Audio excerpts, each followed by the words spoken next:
Welcome back to the Floyd Memorial Library podcast, where you'll find information on what's going on the North Fork of Long Island.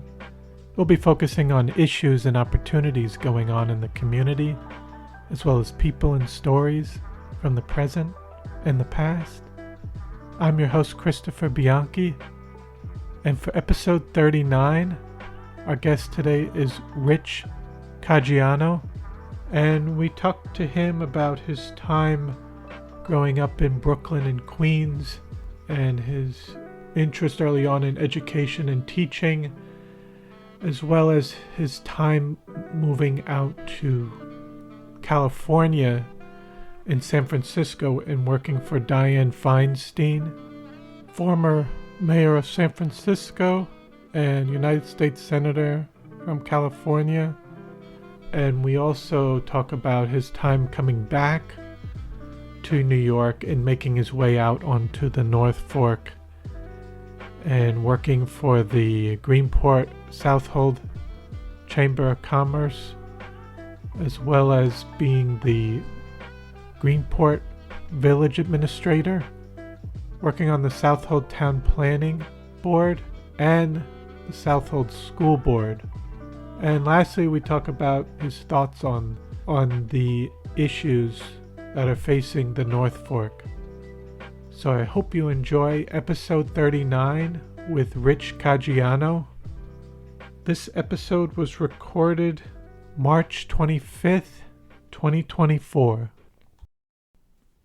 Thank you so much for coming on to the Floyd Memorial Library podcast today. Thank you, Chris. I do feel honored to be asked to participate in this program. I think it's a valuable program to record the history of people in town, and I congratulate you and the library for producing these types of podcasts and events. So thank you. Thank you so much.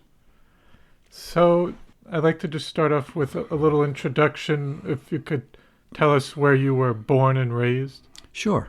I was born in Shore Road Hospital in Brooklyn, on the site of what was Fort Hamilton, which was the fort on the Brooklyn side of the entrance to New York Harbor to protect the harbor from enemy ships sailing up. I lived then with my parents in a house in a situation that was pretty typical of the time. My grandparents were on the first floor, my aunt and uncle on the second floor, and my parents and myself up on the third floor of a brownstone in Brooklyn. And it was an interesting time.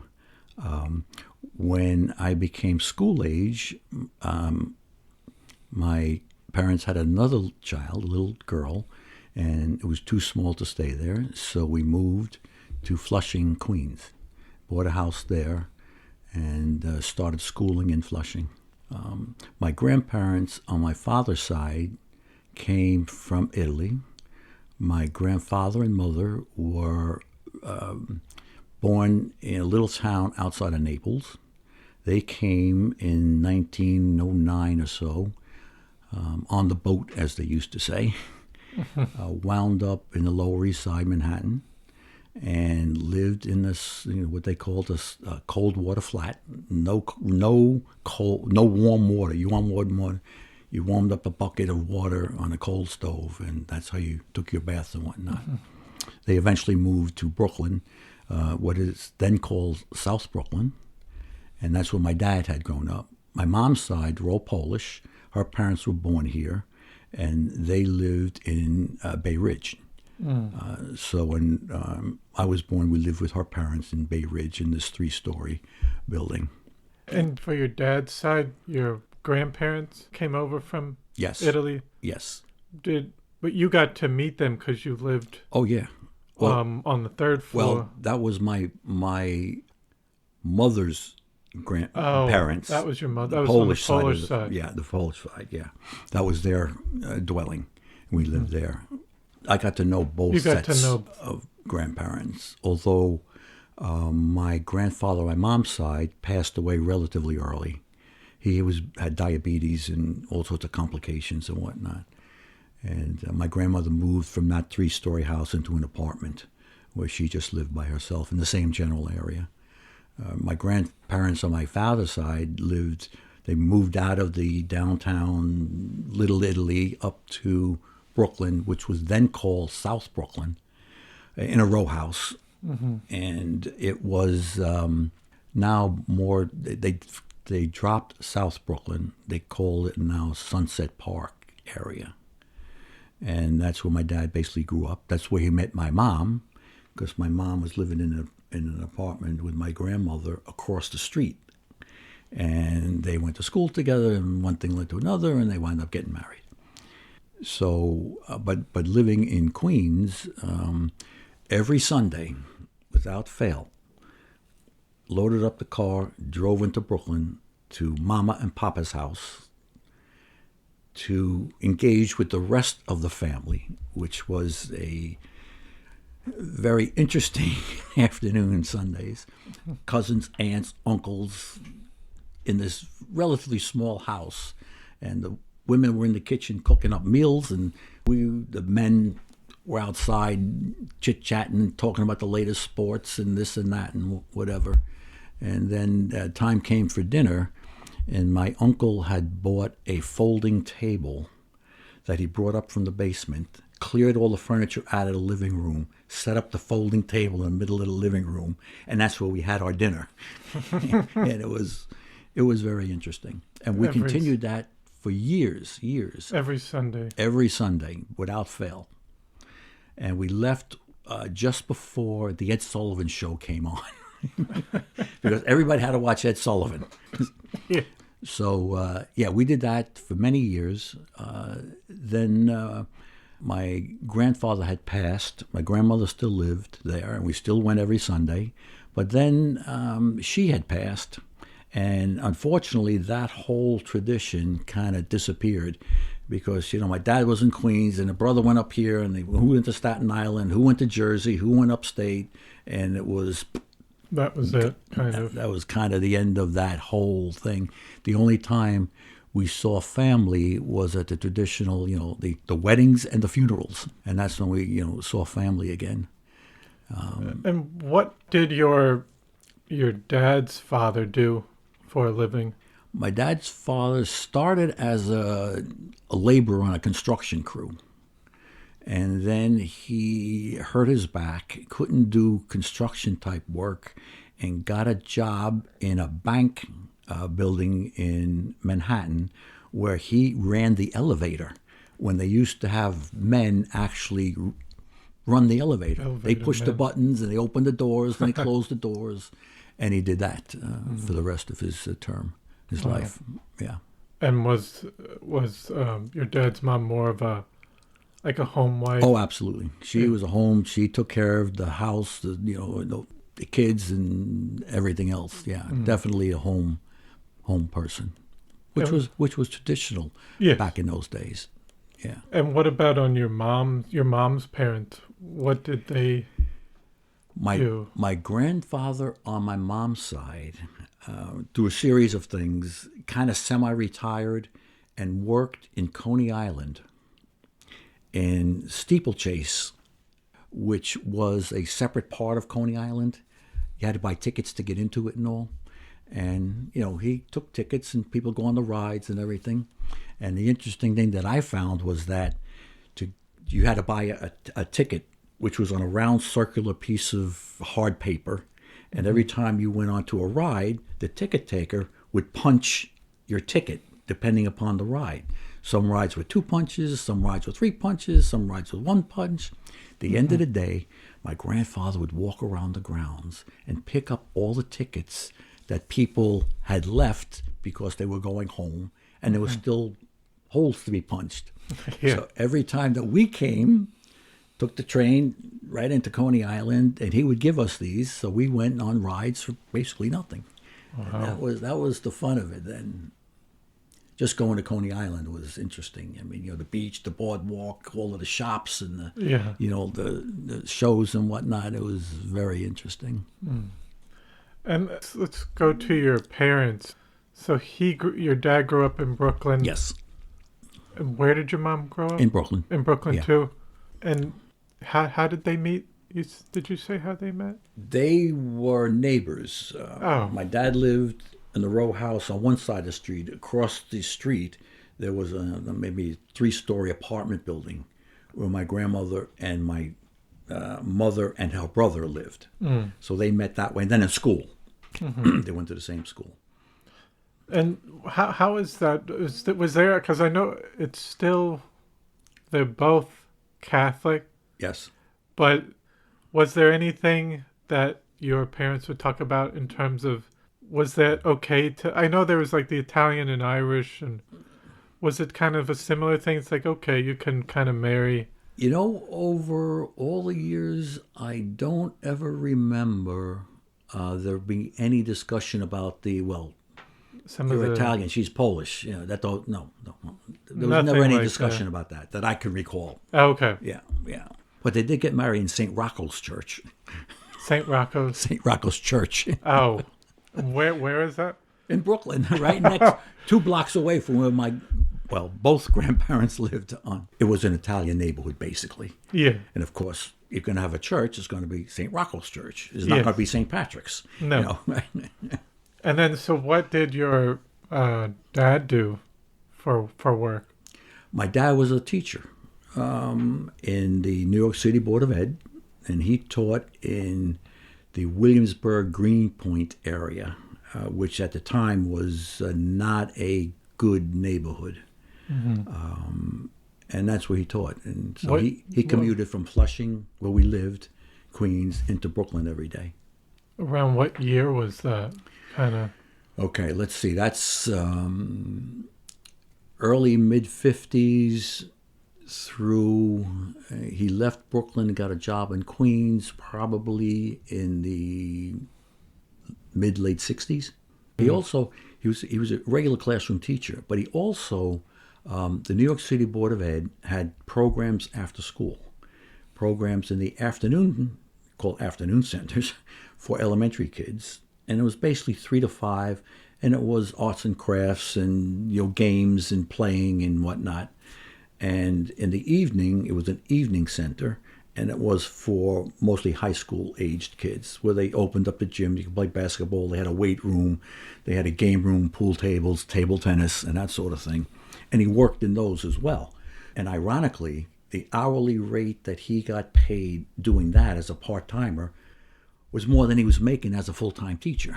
So it was a very lucrative thing at the time. So, and then he became a supervisor in Queens. And it was then back the District 26, which was the northeast section of Queens, Bayside, Little Neck, Douglaston, that kind of northeast Queens area. And he was a supervisor of then recreational programs, after school, summer day camp recreational programs. And then what about your mom? My mom was a stay-at-home mom until us kids, I have 2 sisters, younger, were old enough to go to school. And then she started working in the local elementary school as an aide. So it was easy for her to get in and out from home to school and back. Kids, perfect timing. She was off when we came home. And that's what she did. Matter of fact, she continued doing that long after we had left, got married and whatnot. Oh. And then, so you were born in Brooklyn, and when did you move to Queens? Basically when I started school. So 5, 6 years old. 5, 6 years old. Yeah, kindergarten. My dad had wanted us kids, all 3 of us, to go to the Catholic school, which was St. Kevin's. Unfortunately, back then, you weren't, let's say, accepted until you show you were supporting the church. And so it took him a couple of years to show his support of the church. Oh. In other words, writing out checks, making donations. They had to pay for you to go to The school was actually free. There was no tuition back then because it was all nuns, and you didn't have to pay them. They lived in the convent, and the parish maintained the school and the living conditions and whatnot for the nuns.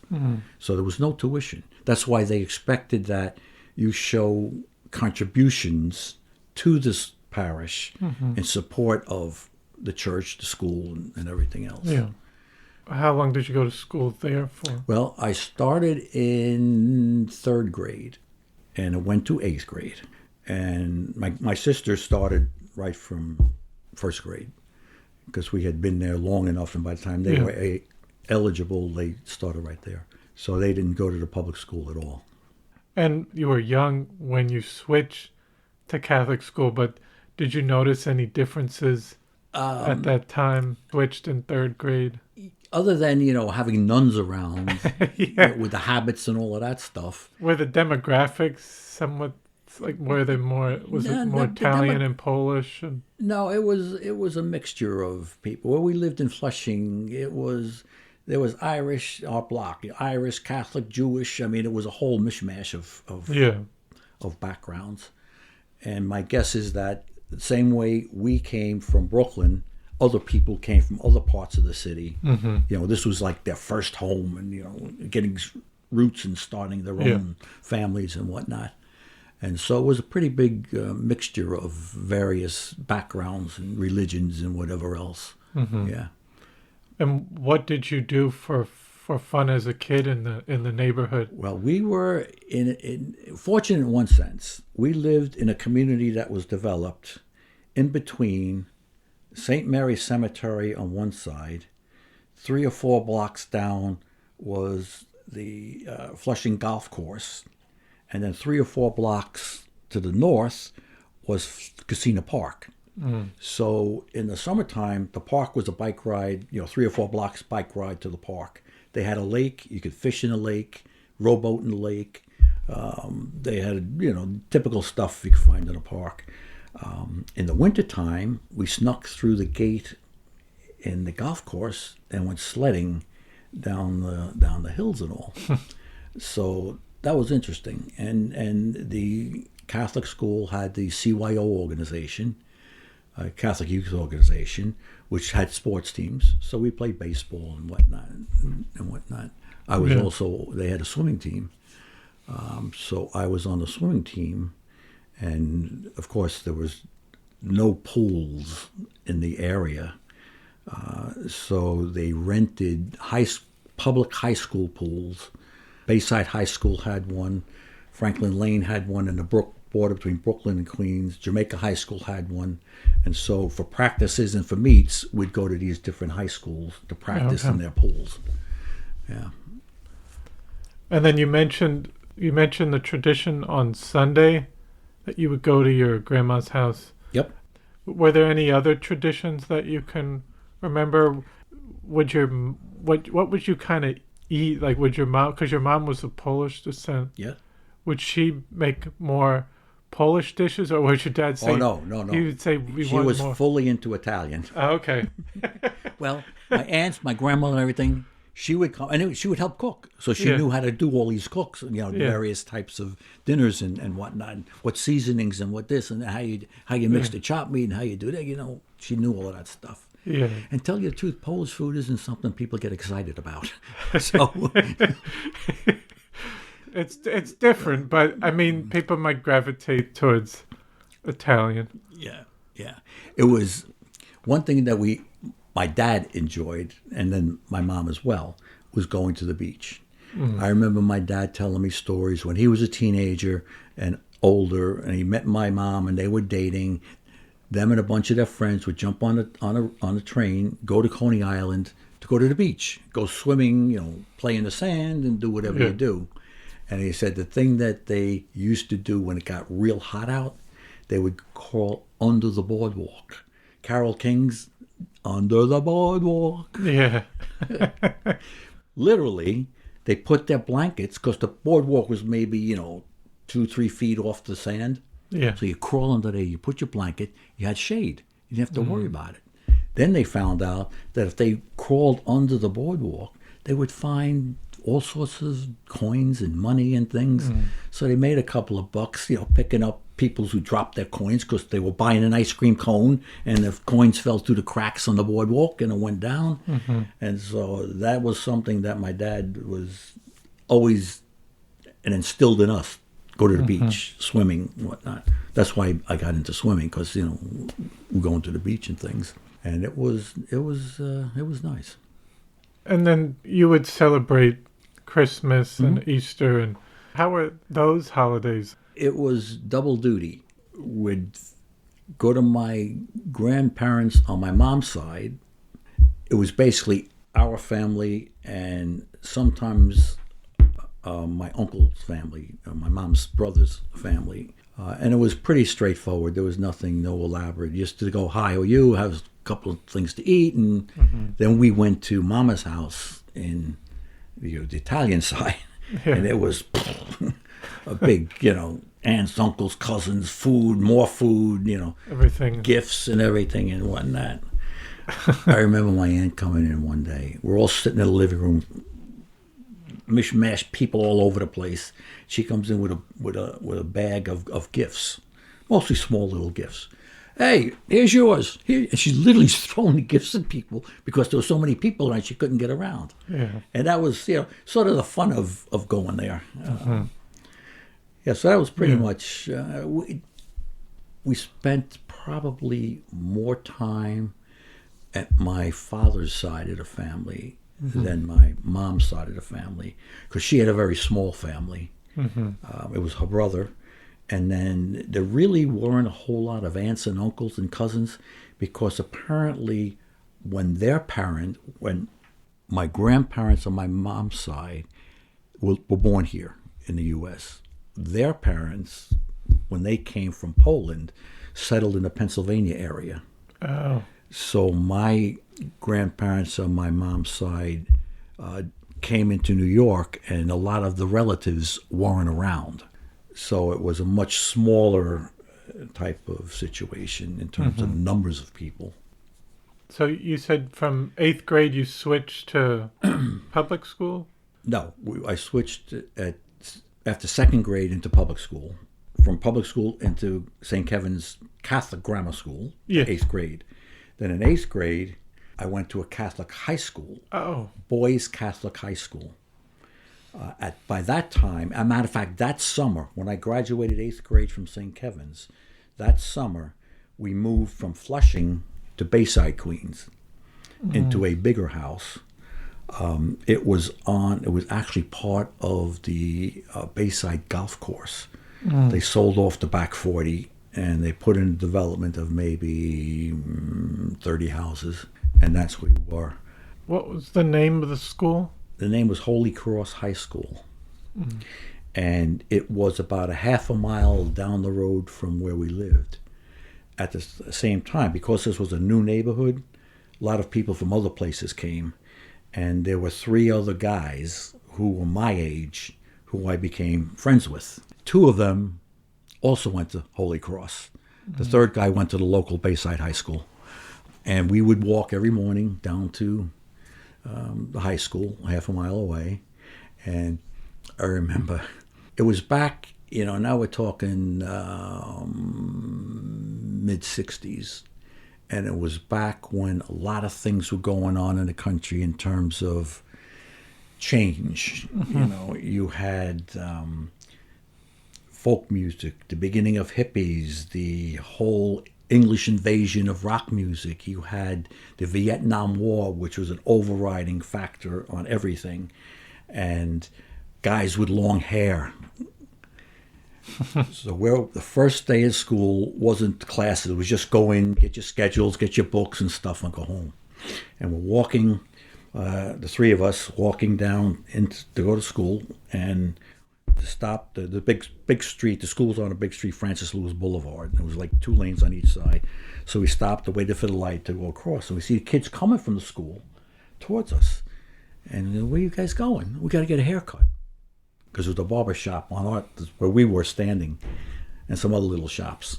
And he goes, what do you mean you get a haircut? Yeah, brother said we can't come to school unless we get a real haircut. Okay. And so we went into school, and there the brother was. He was the dean of students, standing there with his book. You're not coming in here till you get a haircut. And so, and we, all three of us had hair that was longer than what was traditional men's hair. It was over the ears. Yes, yeah, it was over the ears, over the collar, That time. It wasn't like, flowing down your back or anything. Yeah. And I made it. One of the other guys made it. The third guy had to get his hair cut. And that was the introduction to Holy Cross High School. And it was run by brothers. The brothers ran the whole show. They were traditional ties and jackets every day. Couldn't wear, even in the summertime, you put your tie and jacket on. We don't care. Sometimes the teachers in the class said, take your jacket off. If it's like sweating or... Right. And then how was that going from where it was all nuns to where it was all brothers? It was different in the sense that, you felt a more affinity with the brothers. Yeah. Nuns were I ain't gonna say the word. They were strict, right? But you could kind of relate more. You're right. You could relate better to a man than we could to the nuns, who were mostly much older than we were, kind of like grandmotherly types. Yeah. I remember I was left-handed. I am left-handed. And I remember one of the first days in class, we had to write something. This is elementary school. Yeah. And the nun comes over to me and she goes, "You're not supposed to write with your left hand. That's the devil's writing. The devil uses his left hand." Which, okay. Okay. I didn't know the devil could write, but if you say so. And she said, "If this was another time, I'd be slapping your wrist with a ruler to make sure you didn't use your left hand." But she said, "I'm not going to do that." But that was the mentality back then. The left represented something evil, bad. You shouldn't use your left hand. You're supposed to use your right hand. But that's one of the odd things I remembered about the nuns and being in the elementary Catholic school. The brothers were much more, with it in terms of what's going on in society, and they understood things better than what the nuns did. And I did very well in school. What were you in high school? What were you kind of interested in subject-wise, or that you enjoyed? The thing I enjoyed most was history. I hated math. I didn't particularly care for science.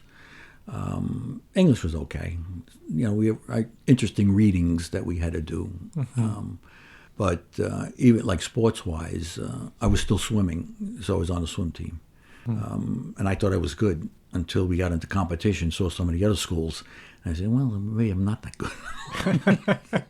But that's what sports-wise, that's what we did. And, it was we'd go to the basketball games and we'd go to the soccer games and everything. We had our own little field adjacent to the school. That was, that's typical stuff. We had a group of guys, and one of the guys every Friday night, this is what became juniors, seniors, invited us over to his house. And his mom, this was a ways from the school, and his mom would put out food and would invite girls. And we'd have a party type of thing, kind of casual, type of stuff. That was fun. We had a good time doing that. Yeah. And kind of coming out of high school, did you know what you wanted to do? Well, I always wanted to be a teacher. My dad was a teacher. I enjoyed that. As a matter of fact, as when I became 18, I mentioned earlier about these after-school programs, afternoon for elementary, evening for older, high school older people. And I actually was able to get a New York City Board of Ed license as a teacher of after-school activities, which means you didn't have to have, a 4-year degree and whatnot. It was a lesser type of license. And so I was working in an after-school center from 3 to 5. And then other days in the high school, Bayside High School, which was in our neighborhood, on their Saturday program, where we had basketball and all sorts of stuff going on. And so I've been doing that as I was going to school, and that was I found that interesting. It was good. I liked that. So I figured I'm going to continue. And my father was an influence too. And so I decided to become a teacher. And when I was in Holy Cross, it came time for selecting your colleges and getting ready to go on and graduate. And back then, it wasn't like today where kids apply to 20 colleges. The Common App, and you apply for 25. None of that. You apply for 2, 3, maybe 3, 4 colleges, and I applied to 2. One was St. John's, because my dad went there, and we followed the basketball team. And my dad was actually friends with Louis Carnesecker, who was the longtime coach of St. John's, when St. John's actually had a good basketball team. And we'd go to games. He would send us tickets to Garden, wherever they played. And that was interesting. So I'm going to go to St. John's. And it was relatively local. The other school was Notre Dame. And the reason I chose Notre Dame is because the religious order that operated Holy Cross High School was the same order that ran Notre Dame. So I figured, hey, what the heck? And so I applied to those 2 schools. I got into both of them. St. John's gave me money. Notre Dame didn't. End of story. That was a simple choice. End of story. So I went to St. John's. What was the bachelor's degree? Was it specifically like education? Yes. Specific bachelor's in secondary education. Secondary. And unfortunately, when I graduated, it was the Vietnam War was really a hot and heavy topic throughout the country. And when you were 18, you were males 18 had to, no choice, register for the draft. In case they needed more soldiers, they had your name. There were some exceptions how you could not be drafted. You still had to register, but exceptions why you could not be drafted. For example, physical problems, issues, religious concerns, Quakers, those types of things who were opposed to violence and whatnot. Doctors, teachers. But when did you graduate from St. John's? 1971. 1971. So that was still. The war was still hot and heavy. Still hot, yeah. So. But what happened was, since so many young men preferred not to go fight in Vietnam, they became teachers. So as we graduated, you had a slew of teachers. And of course, when guys decided not to become teachers, they weren't going to be a science teacher or a math teacher. They're going to pick something a little less strenuous, so to speak, mentally. So English and social studies, history. Yes. So there was a glut of them when we graduated. And as a result, very few teaching jobs.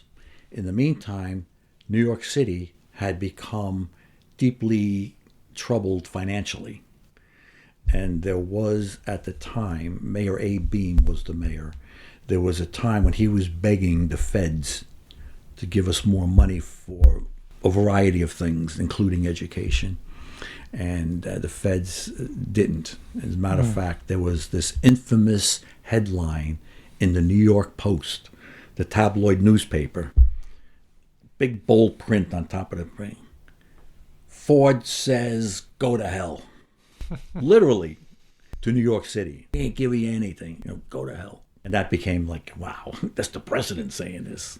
So when I went to apply for jobs, there just wasn't any. At the same time, enrollments were decreasing. The baby boomers boomed, and there weren't any more baby boomers going to school. And we were too young as boomers to have our own kids yet going to school. And so I did basically subbing. And I was lucky to get a couple of long-term assignments One was a woman who was pregnant and stayed out of maternity leave for 3, 4, 5 months, whatever it was. And the second was a gentleman who had some physical issues and had an operation, and he was out 3 or 4 months. One was in a local elementary, and one was in a local junior high school. Matter of fact, the junior high school was in the same neighborhood that we lived in when my wife and I got married. And it was funny. One day I go into class and, hey, did you see what I left you? I said, what are you talking about? I left it on your car. And when I went out to get in the car in the morning, there was a bag, for lack of a better word, on my hood. I know. I looked inside. I didn't know what it was. Mm-hmm. So he goes, yeah, I left it. I said, what do you mean? Yeah, I left it on your car. Because the kid lived in the neighborhood. He knew my car. Yeah, I just wanted you to know that I was there. Okay. Well, do me a favor. Don't do that anymore. But so that lasted. In the summertime, I was a lifeguard at a camp for special needs kids. Mm-hmm. It was run by an organization, a not-for-profit, that was called NIABEC, New York Association for Brain Injured Children, because the original setup of it was for kids who literally had brain injuries. Either they were born with them or they were in an accident or whatever else. But they came to accept all sorts of kids with different abilities. And so I was a lifeguard at their camp. And the gentleman who ran the camp was a supervisor for the New York City Board of Ed and in special ed. And he said to me at the end of the summer, he says, what are you doing in September? Where are you going to teach? I said, well, I don't have anything. He goes, good, you come to work with me.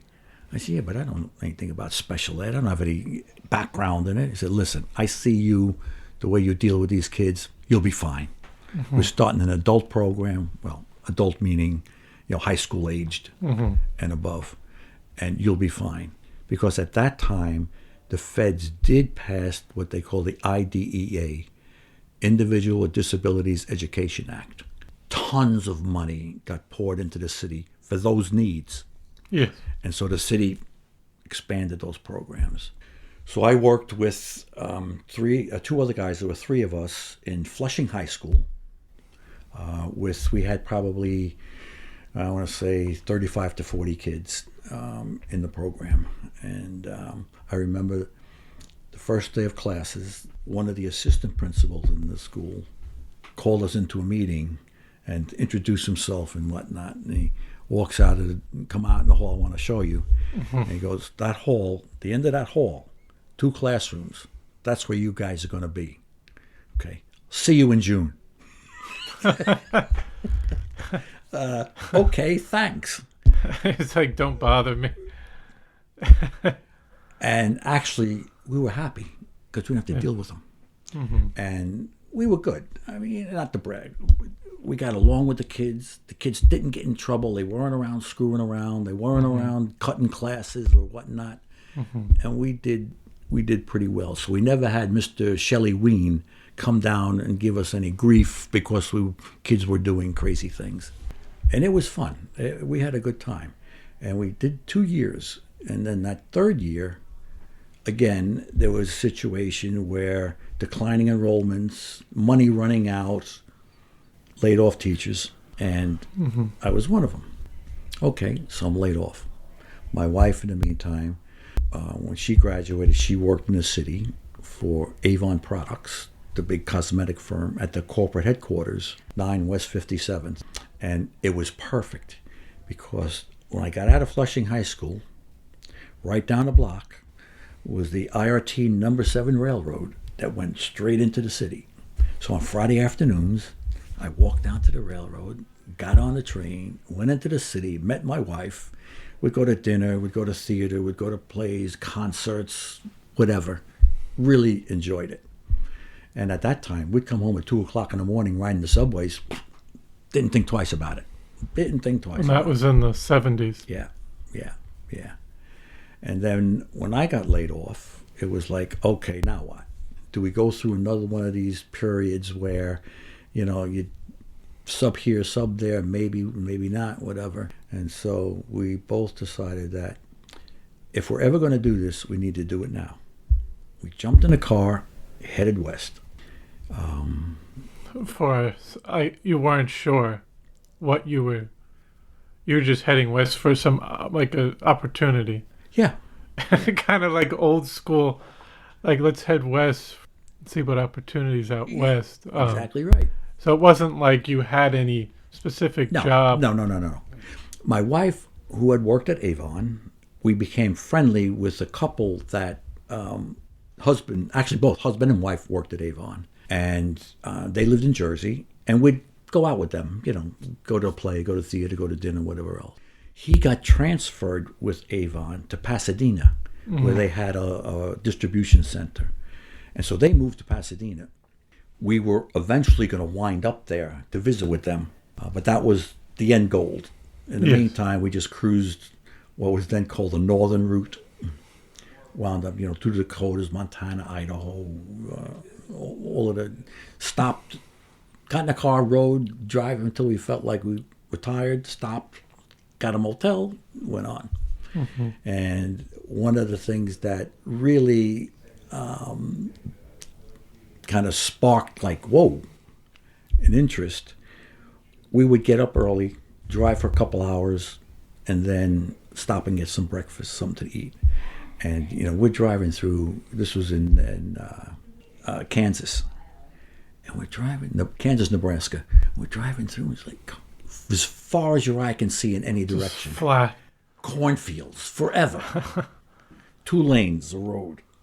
And we're driving. Saw a sign, Red Barn Diner, 2 miles down. All right, we'll stop there and have dinner. In the meantime, we're driving. I got my hair down on my shoulders at that time.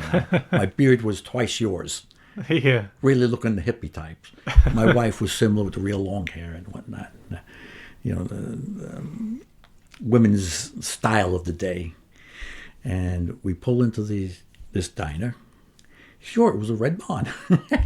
And all the pickup trucks are lined up, in the diner parking lot. Gun racks in the back. We walk in. We walk in the door. I believe every single head turned to stare at us. And I'm looking at her, she's looking at me. Okay. Nobody said anything. Nobody did. He just gave us the look. Waitress comes over and sat us down, gave us menus. And we're sitting there looking, and she comes over and said, "Can I get you something?" Very pleasant. Nobody was obnoxious. Nobody was nasty. Mm-hmm. They just saw us as being different, I guess, and had to check us out. And she comes over and said, "This is what I want," whatever I ordered. And she looks at me, she goes, "I didn't understand a word you said. Could you repeat that?" And I looked at her like, okay. So I just pointed to the menu. That. You come from a place you think the rest of the world is like where you came from. Mm-hmm. And then you wind up in this middle of nowhere farmland in a country diner.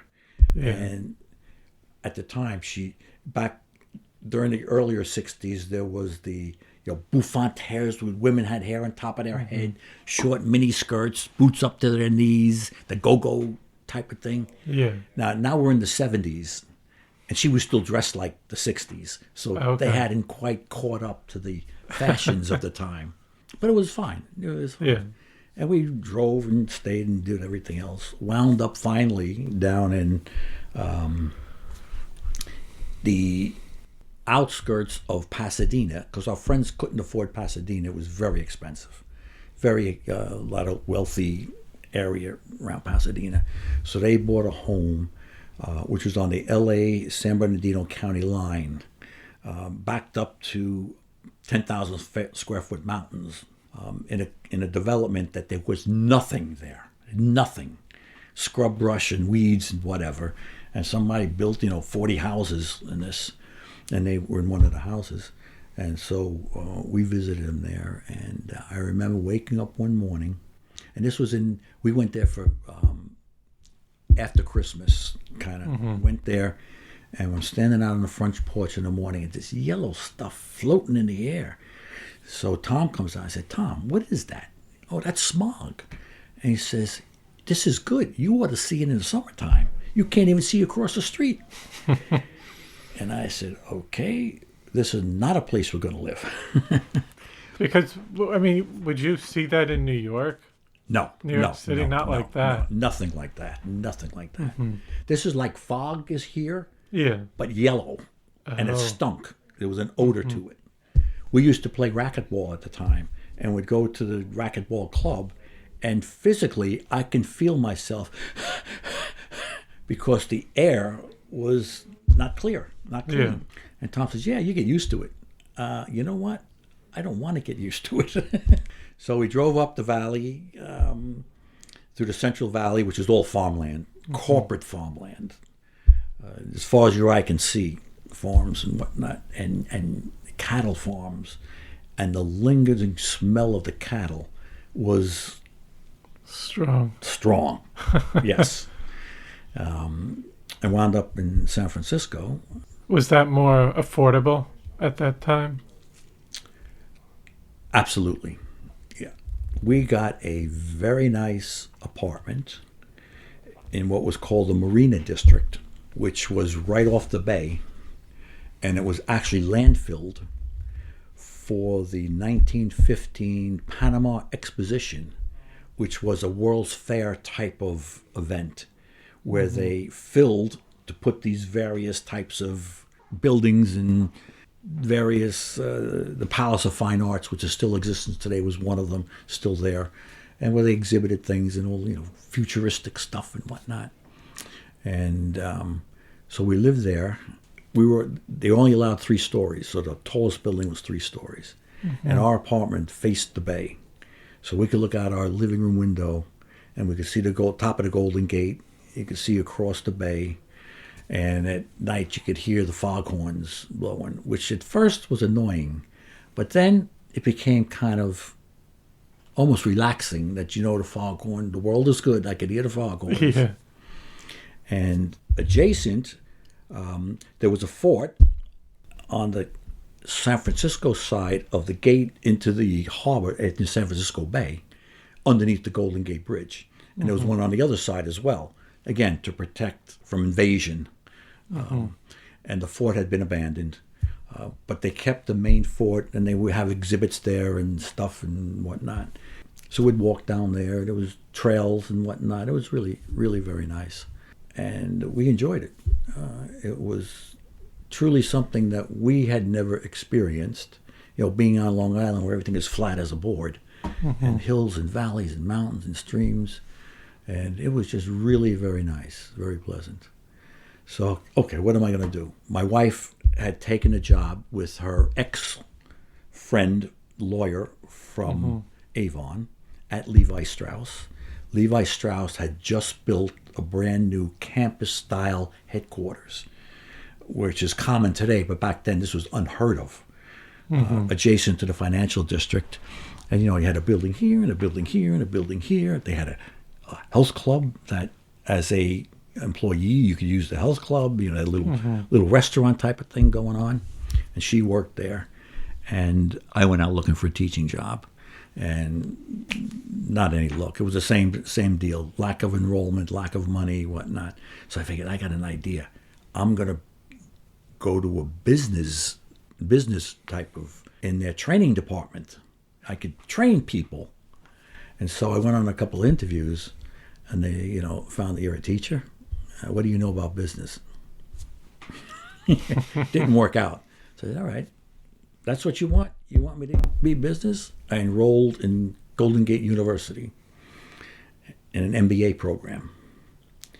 And I had gotten a job, basically a clerical job with a big shipping company with its offices in the Embarcadero buildings, downtown San Francisco financial district. And they allowed employees to go to school tuition free. Well, they paid tuition. And Golden Gate was a university that was headquartered in downtown San Francisco, and it then expanded to other parts of the Bay Area. And what was nice about it, they started classes at 4 o'clock. So you could walk from your job to school, take your classes, and be home by 7 o'clock. And it was nice, too, because many of the teachers were professionals. They were in the field, and they did this as a side. So you not only got the educational, the theory component of it, you also got the basic, actual real life, what's going on, part of it. And so I went there, and I graduated. I got my MBA. And at that time, I had got involved in politics. And the reason being, we moved to San Francisco. We didn't know anybody. How do you get to meet people? Well, politics is one way of meeting people. And the woman who represented us on the city council, called the Board of Supervisors in San Francisco, was up for election. And she had a office, a campaign headquarters, a couple blocks down from where we were. So I went in to volunteer. I didn't know who it was at the time. It was Dianne Feinstein. I didn't know her from a hole in the wall. And I volunteered. There's the envelopes, there's the letters, stuff and seal. That's what I was doing. The woman who headed campaign headquarters was Cora Bell Patterson from Lexington, Kentucky. She had that accent and everything. And she calls me one day, come on with me in the back. So I go in the back. She says, you know what? You're too good for doing this. Come back here and work with us. We plan and we strategize and we set up events and whatnot. So I started doing that. And I found it very interesting. I met all sorts of people who I never thought, being a kid from Brooklyn, would meet the mayor of San Francisco, and the police commissioner and all of these other important people, business people, presidents of corporations. And, it was really overwhelming. And apparently I did good enough that I was appreciated. And so I started, escorting Dianne to events, because she never went anywhere by herself. She always had to have a couple of people with her. And, we'd go to events and meet people. Mel Belli, who was the whole O.J. Simpson lawyer, prominent, yes, wealthy, was a neighbor of Diane's, and met him, went to his house. His house was like, God, this is like a museum. Like I said before, a kid from Brooklyn, this is like another world, I don't... And I got involved in politics. And I stayed on. I worked with Dianne through our time there until we left. And it was just a very interesting experience. I got to see things and learn things that I never would have. How was she? How would you describe her? You know what? Dianne. I can't say enough good things about her. She was the most caring, compassionate woman that I think, outside of my wife, that I've ever met. Serious.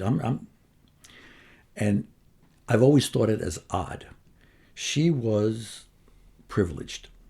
She grew up in a household, Presidio, Pacific Heights, which was up on the hill, big houses, fancy people, big bucks. Father was a medical doctor. She had a sister, the two of them.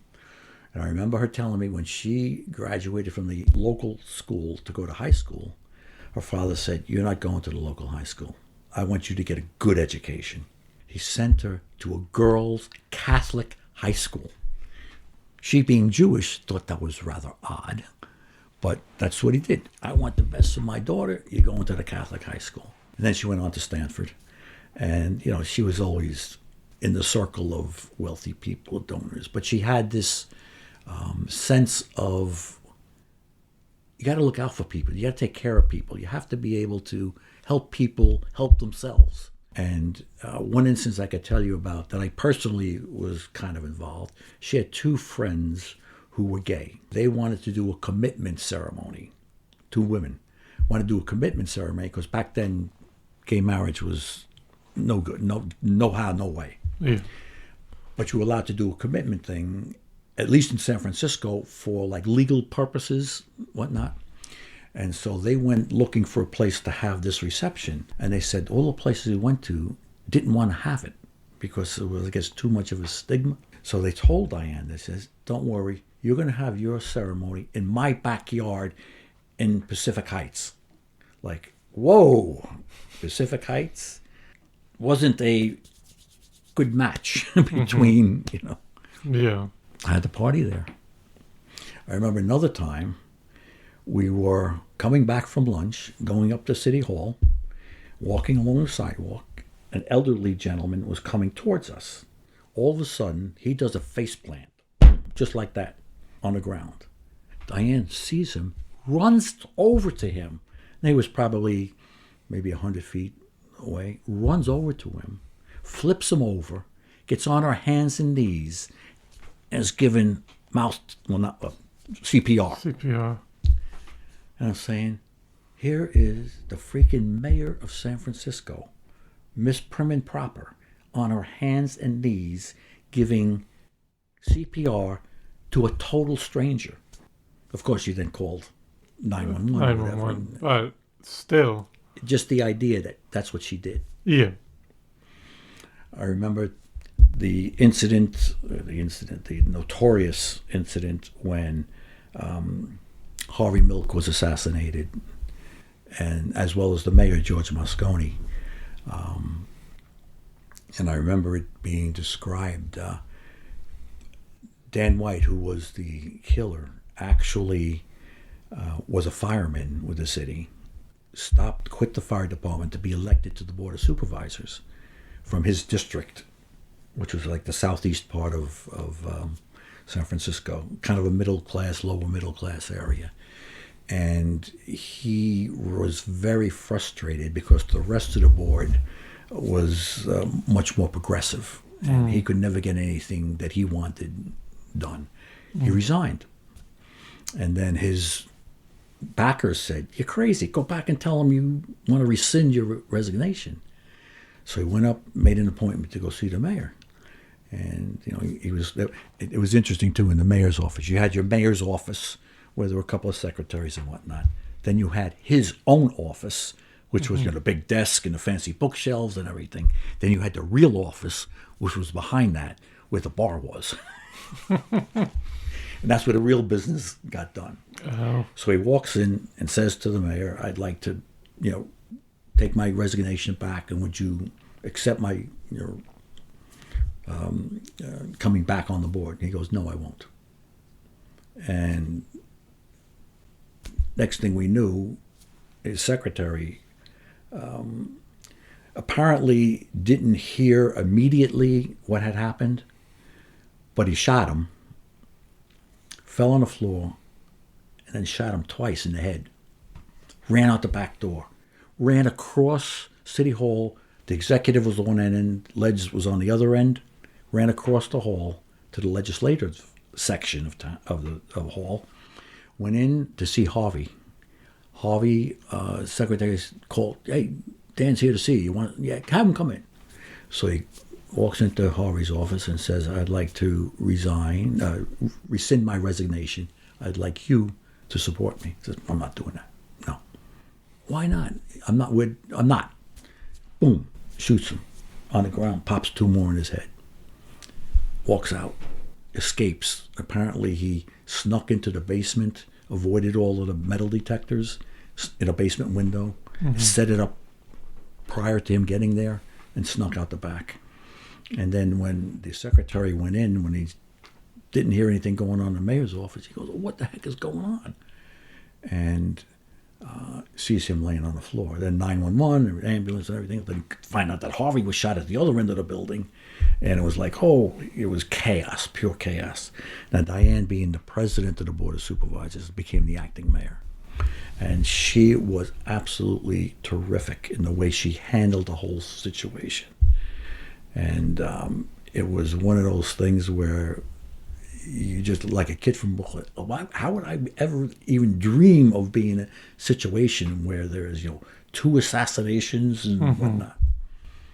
Not that I was, personally involved, but just in there. Yeah. So to make a longer story short, a shorter story longer, I should say, Dianne had to run for re-election to be the mayor. There was a gentleman who was on the board who was very conservative Democrat, because there was only one Republican on the board.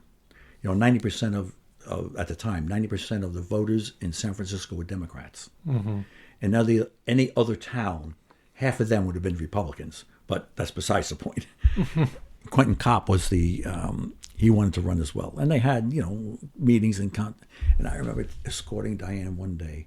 There was a meeting of gay groups in south of the market warehouse buildings, which was warehouse things that had been converted kind of into a club. And, tons of people came. And it was, the whole spectrum of the stereotype gays, from the effeminate to the leather jacket guys, with the motorcycles and everything, the whole range of them. And she's there. She goes up to this. I'm standing there kind of like watching, wow, this is going to be interesting. And she goes up, there's a group of the biker types sitting around a table. And she goes up to him and says, "Hi, I'm Dianne Feinstein." And she goes down and she starts shaking hands of every single one of these guys. And I'm watching them, and they're looking at her like, wow, look at, wow. She's actually like talking to us. And then again, it was just her personality. She just saw a person who she wanted to have support from. And so she went and did it. And, I was kind of watching the scene from like the sidelines, and I was watching Quentin Kopp going around, and he had a three-piece suit on, very staid, kind of conservative businessman. And he was getting kind of like, they looked the other way when he was coming. They just didn't. The contrast between the two and how they handled it was unbelievable. So I have a tremendous amount of respect for her. And it's unfortunate that she stayed on too long. She had, some mental issues that she should have resigned. But again, as part of her mentality, she was elected by the people. They elected me to work for them, and I'm not going to quit on them. So I'm staying, not realizing that she wasn't really being helpful anymore. And I know when they were having the hearings for Supreme Court Justice, and I don't remember which, either the last two, Kavanaugh and the woman. I remember, because she was the chair of whatever committee it was, or the vice chair of whatever committee it was, and she was doing it. At the end of when it was all said and done, the meeting was over, she goes up to Lindsey Graham, who was the other side's chair, and she hugs him and, "Oh, this was one of the best hearings we've ever had." And I could just imagine what her supporters and her allies were thinking, that Dianne, this was a joke. Literally a joke, the way this whole thing was run. And here she is congratulating about the great job he did running the show. And it was like, oh, Dianne, come on, it was time. Yeah. And then how long did you stay in San Francisco? How long did you stay in California? Almost 10 years. 10 years. Yeah. And the reason we left was we decided to have children. And so the question was, okay, do we stay in San Francisco? And the likelihood of our children learning or knowing our relatives, parents, grandparents, brothers, sisters, aunts, cousins, was probably slim and none. Or we can move back and, get involved again with family. And we decided to move back. So we took the southern route this time, going back. And my wife was, like 7-8 months pregnant. And she didn't care. We took the long cruise, went over the mountains, came down, New Mexico, Arizona, Texas. I couldn't believe Texas. We must have drove for 6 hours and saw nothing. West Texas, nothing, except these old-fashioned oil rigs with the pump thing going up and down like this. Whew, that was rough. And got home. We had no place to go. My dad had the house here in Southold, and they were still living in Bayside, Queens, in the house that, they had bought years before. And I said, could we use the summer house until we figure out what we're doing? And that was in 1985, and we've been here ever since. And then could you say how that summer house came about with your father? Yeah, sure.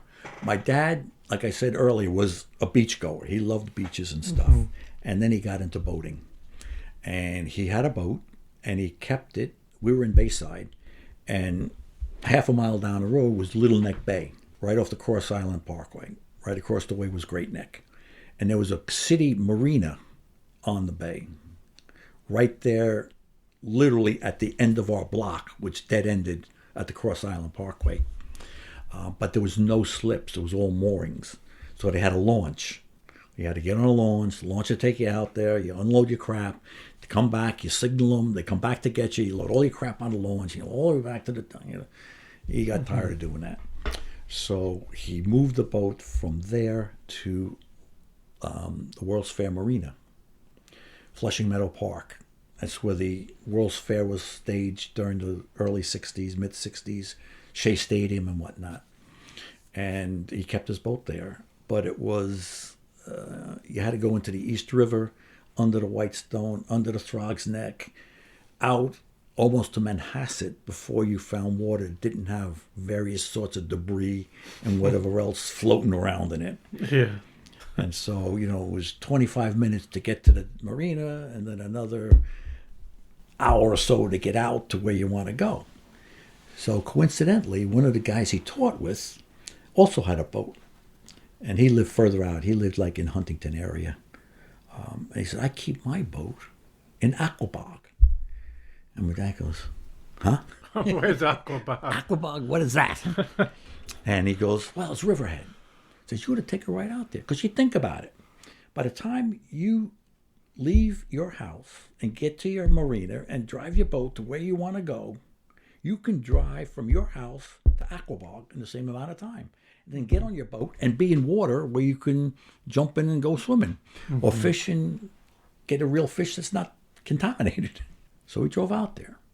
And the next summer, he decided we're moving the boat. So that's how we got to Aquabog. It was Larry's Lighthouse Marina, which is still there. Back in that day, it was a mom and pop operation. What year was this? Okay, this was now, let me think here. This was now late 60s. That they came out here. Yeah.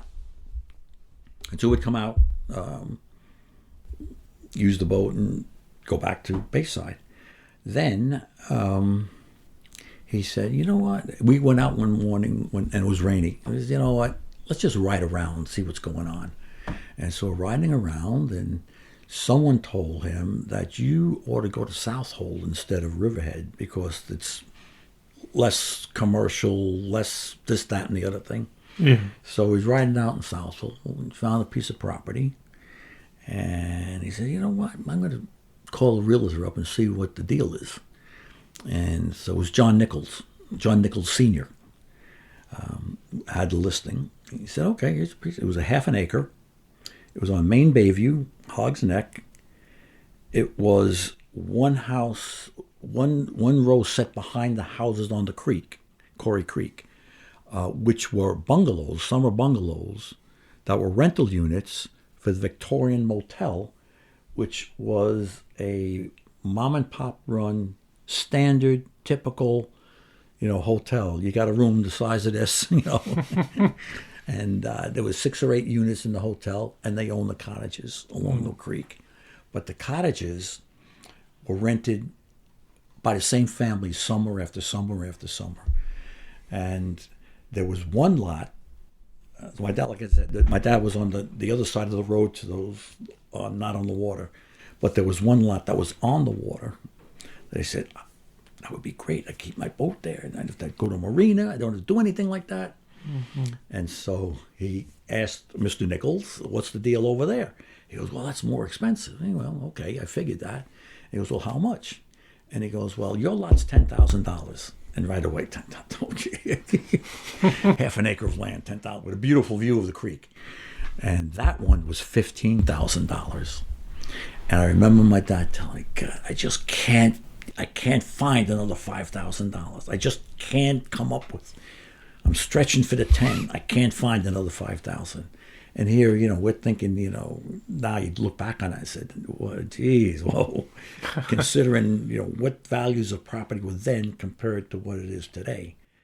Today that would be $700,000-800,000, for that half an acre on the creek. Anyway, so he bought the lot, and eventually he started building a house, and that's how that all happened. And they would come out. Since then, they would come out in the 70s and early 80s. Yeah. And then so you came out here in mid 80s. 85. 85. And so what happened? What happened then that you moved out here?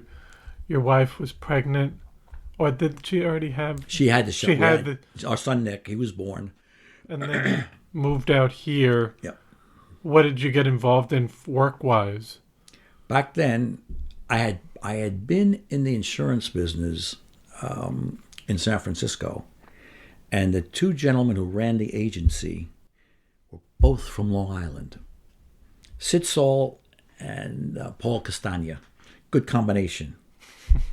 And they had a friend agent in New Hyde Park, same insurance company. Larry Shulman. So I told him I'm moving, and we're going back to the Long Island. And he goes, all right. I said, we got a friend out there. Let me make a call. So they made a call, told Larry that I was recommended that they hire me. So I was working for the Larry Shulman agency in New Hyde Park, Marcus Avenue, Lake Success area. But I said, I'm not coming into Lake Success every day. So I rented an office here in Southold. Actually, where the giving room is. Mm-hmm. One side was Albertson Realty. The other side was Junie Albertson's wife's sewing knitting shop. And they had a third office in the back. So I rented the back office. So I was doing that. And then my cousin, who lived in Huntington, was involved with the Suffolk Democrats. And he said, hey, you still interested in politics? I said, sure. He said, well, we're having a meeting. Come with me.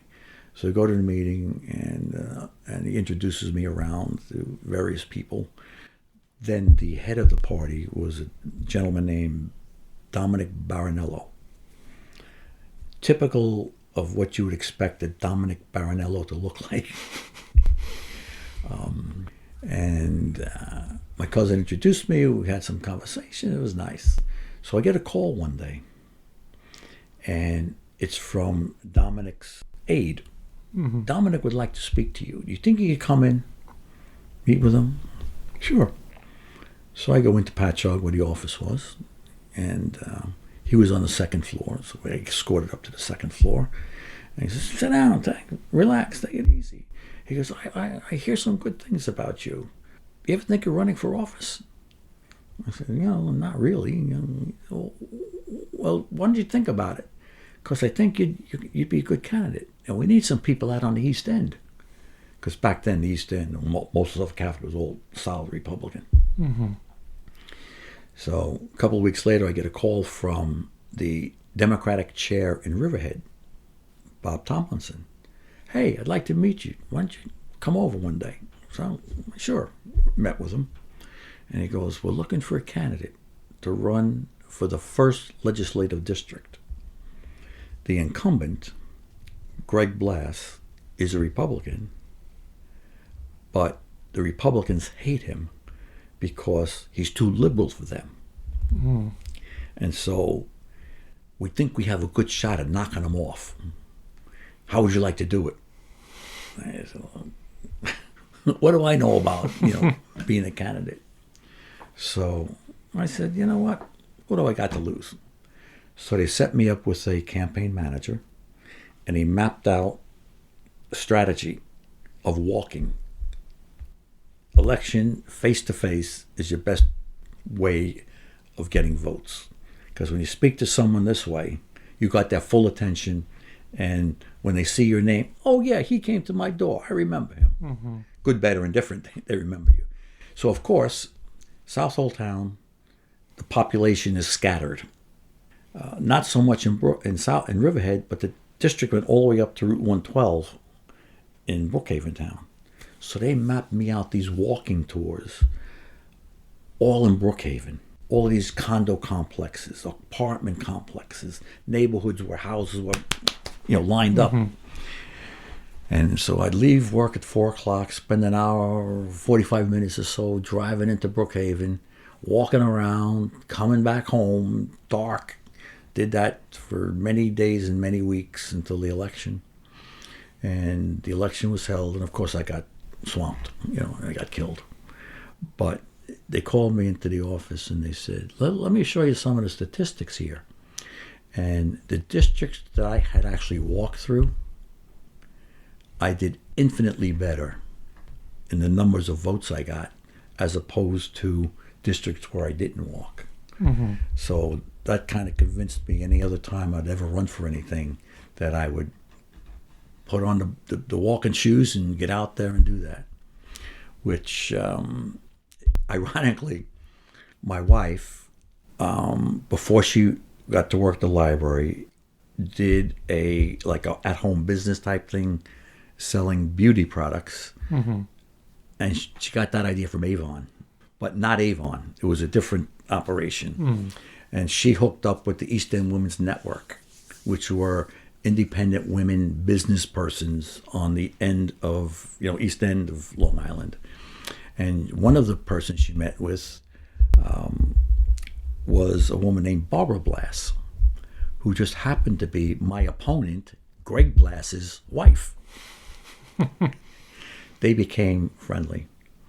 So afterwards, they put politics. They didn't play politics. This was not for politics. This was for our business. Greg got reelected, and he stayed on for another couple of terms, and then he won a judgeship, so he became a judge. And he got defeated as a judge, went over to work for the Suffolk County Department of Social Services. He was their chief head guy. In the meantime, I was now working for the controller, Suffolk County Controller's office. I headed up a unit called the Contract Compliance Unit, which meant that when the county gave money to not-for-profits for specific purposes, like we're giving you $25,000 to put on this show, whatever, this carnival, whatever it is, to raise money for your group, we then audited them to make sure that the $25,000 went to what was appropriate. One of the agencies that we also looked at was the social services, because they got tons of money, social services. And guess who the director was? Greg Blass. So when he came on board, I said, I got to go introduce myself. And we became buddies. We became friends. Ever since, we've been close. Well, and then things happened, and I retired, resigned, and whatever from the county. But that's the ironic, I ran against them, and then we became friends. Yeah. And then what did you think of the North Fork at that time in the mid-'80s? How was Greenport? Well, I didn't really get involved in Greenport that much until the 90s. But we'd go in, restaurants and eat and whatnot, but I wasn't really over here as much. Yeah. And then I think I had said that I got hired to be the village administrator in 1991. Okay. And the 90s, it was rough. Greenport was in rough shape.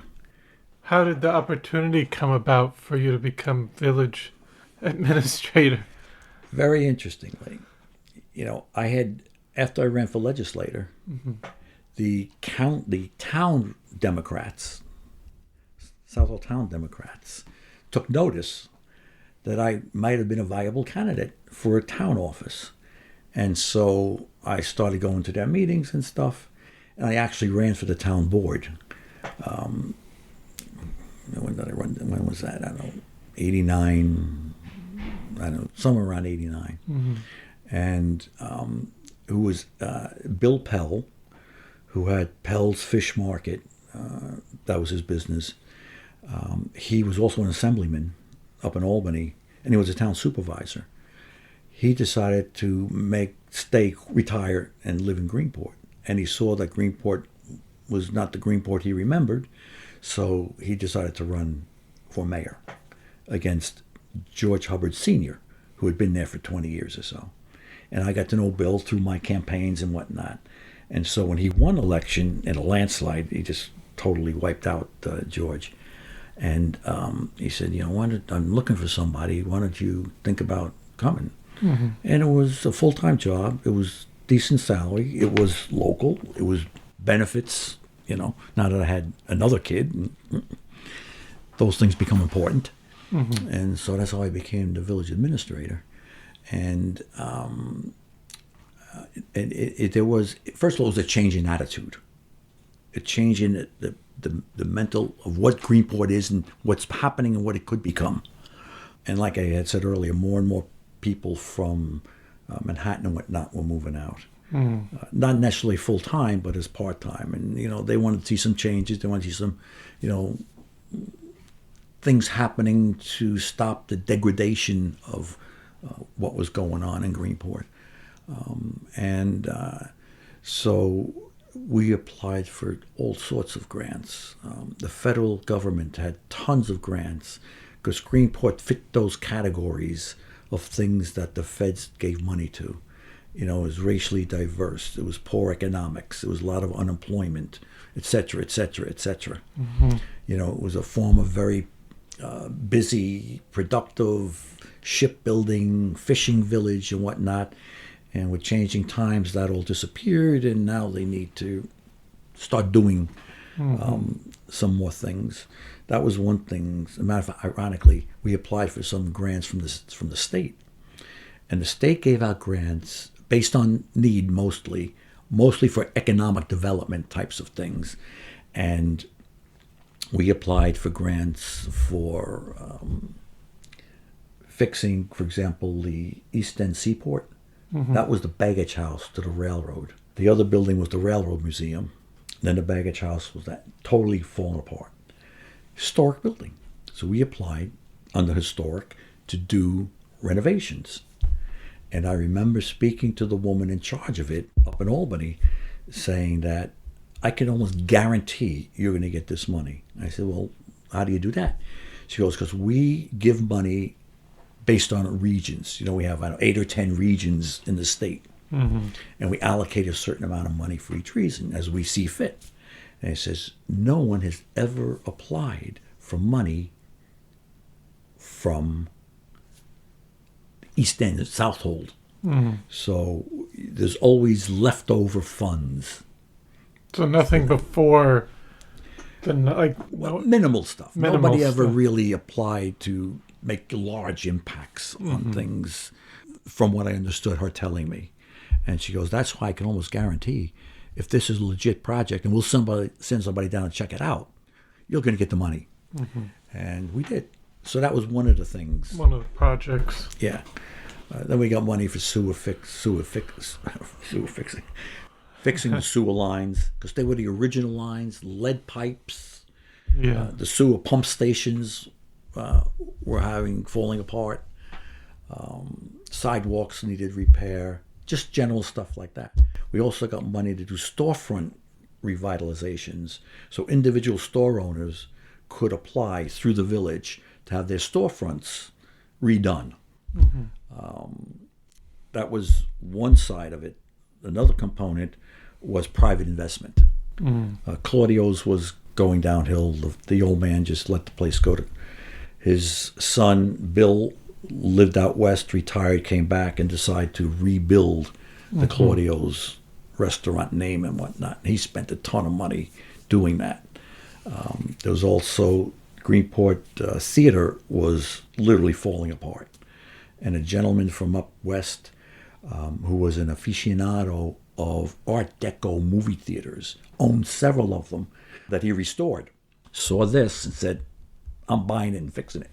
So he came out. So he started having private investment, grant money, new ownership of some of the local shops, because people are now getting to the age of retiring. Matter of fact, quite a few of the local shops were run by retirees who retired from someplace else, came out here, didn't want to just sit around, or they had a hobby that they think they could make into a, somewhat successful business. They started retiring. New people started coming out. So those whole combinations of factors played into Greenport starting to be Kinda, more productive. yeah, starting to fix up some of the spaces, and renovations were starting to happen at that time. Yeah, and it also the home ownership part too, where people from the city were buying homes out here, fixing them up, making them nice and whatnot. And they were coming out and they were shopping in the shops and all and whatnot, and that added to the economic boost.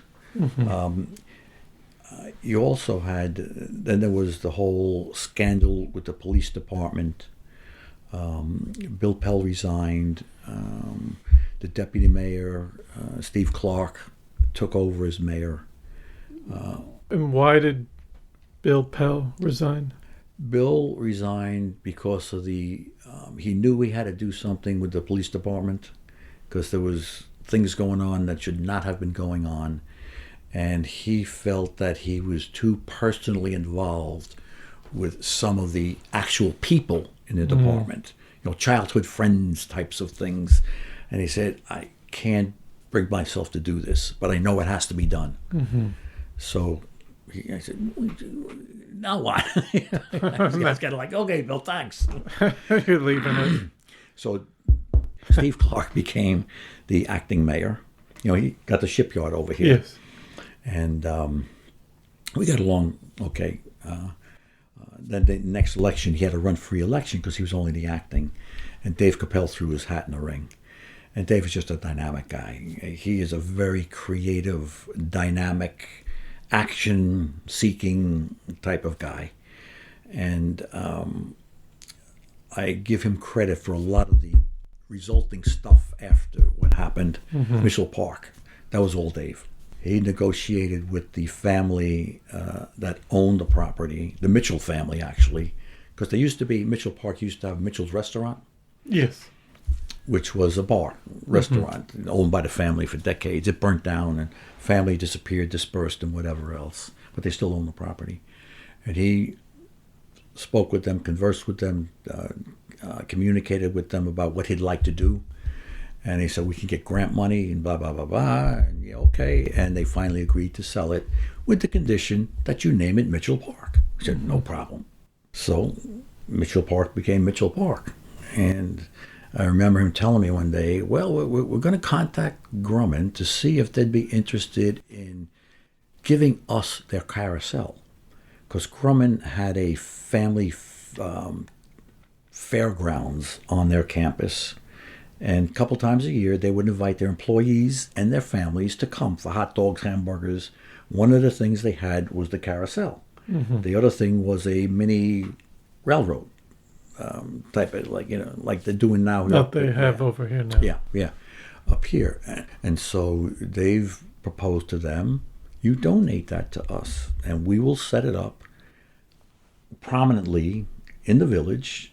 Everybody could see it. Everybody know it was like donated by, And because the unique thing about it was original hand-carved horses. It wasn't like many of the things today are fiberglass or plastic or fake stuff. These were the original hand-done carved horses. And so they not only agreed to do it, but transported it out here at no cost to the village. Of course, I'm sure they got tax write-offs and everything. And then that became the whole process. Okay, we're going to put it on Mitchell Park, but we can't put the carousel out there exposed. So he started a competition for an architect design of an enclosure to protect it from the elements. And lots of engineers, architects made proposals for it. And they narrowed it down to whatever, and they chose this one, which was because it's there, but you could see through it. Yes. So it's not totally obscuring stuff. And at night you keep the lights on and you can actually see the carousel. So that's what happened. Then they got the camera obscura, and they did all the bulkheading, they did all of the slips and everything and whatnot. And, that was just impetus towards. Initially, they didn't have, before Mitchell Parks was finalized, where are we going to put this? So they stored the now in pieces carousel in one of the old Barstow shipyard back here off Carpenter Street that had been abandoned for years. And they stored it in there. But then the Barstow family sold it to Stid Systems, which is in there now. And they did, he was a huge impact to the economy here in the village because he had contracts with the Navy to make specific types of seats and control systems and whatnot for their ships. And he totally rebuilt that whole shipyard and employed lots of, basically skilled personnel in there. And so they had to move it out. So they put up one of these temporary buildings on the corner of 3rd Street, which was a vacant lot, 3rd and Front. And the carousel was in there. And then they finally got the structure done, moved the carousel over to the structure on the park, built a hotel on the corner, 1st and 3rd and Front. Yeah. It was a combination of factors that led to Greenport being where it is today. Yes. And I, as you probably know, that there is mixed feelings about it. Some people think it's great. Other people think you've gone too far, catering to tourists, forgetting about the locals. Too much gentrification. And when you're having $1 million homes sold on 1st Street, people are going to, whoa, wait a minute. This is 1st Street, Greenport. Yeah. It's a tough thing to try to balance out and control some of the progress without it getting out of hand. But some of that could be out of the village's control in some ways. But But what do you think? What were you most proud of that you did as the village administrator over your time? How long were you there? Almost 9 years. 9 years. Yeah. 91 to 99. Also, part of what I did was, doing grant stuff. I also became the building inspector for a period of time because the building inspector we hired was a part-timer who had retired from Southold as the full-time building inspector. So the village hired him as a part-time building inspector because you really didn't need a full-timer. Then he retired for a second time. Victor Lassard, very sharp, intelligent, knew his stuff type of guy. And I would work with him because that was part of my job, kind of coordinating stuff like that. And he resigned. So the mayor calls me and says, you're going to be the acting building inspector. I said, wait a minute. I'm not. That ain't my thing. Yeah. He goes, well, temporary. But you couldn't be a building inspector because it was a civil service position without getting certified.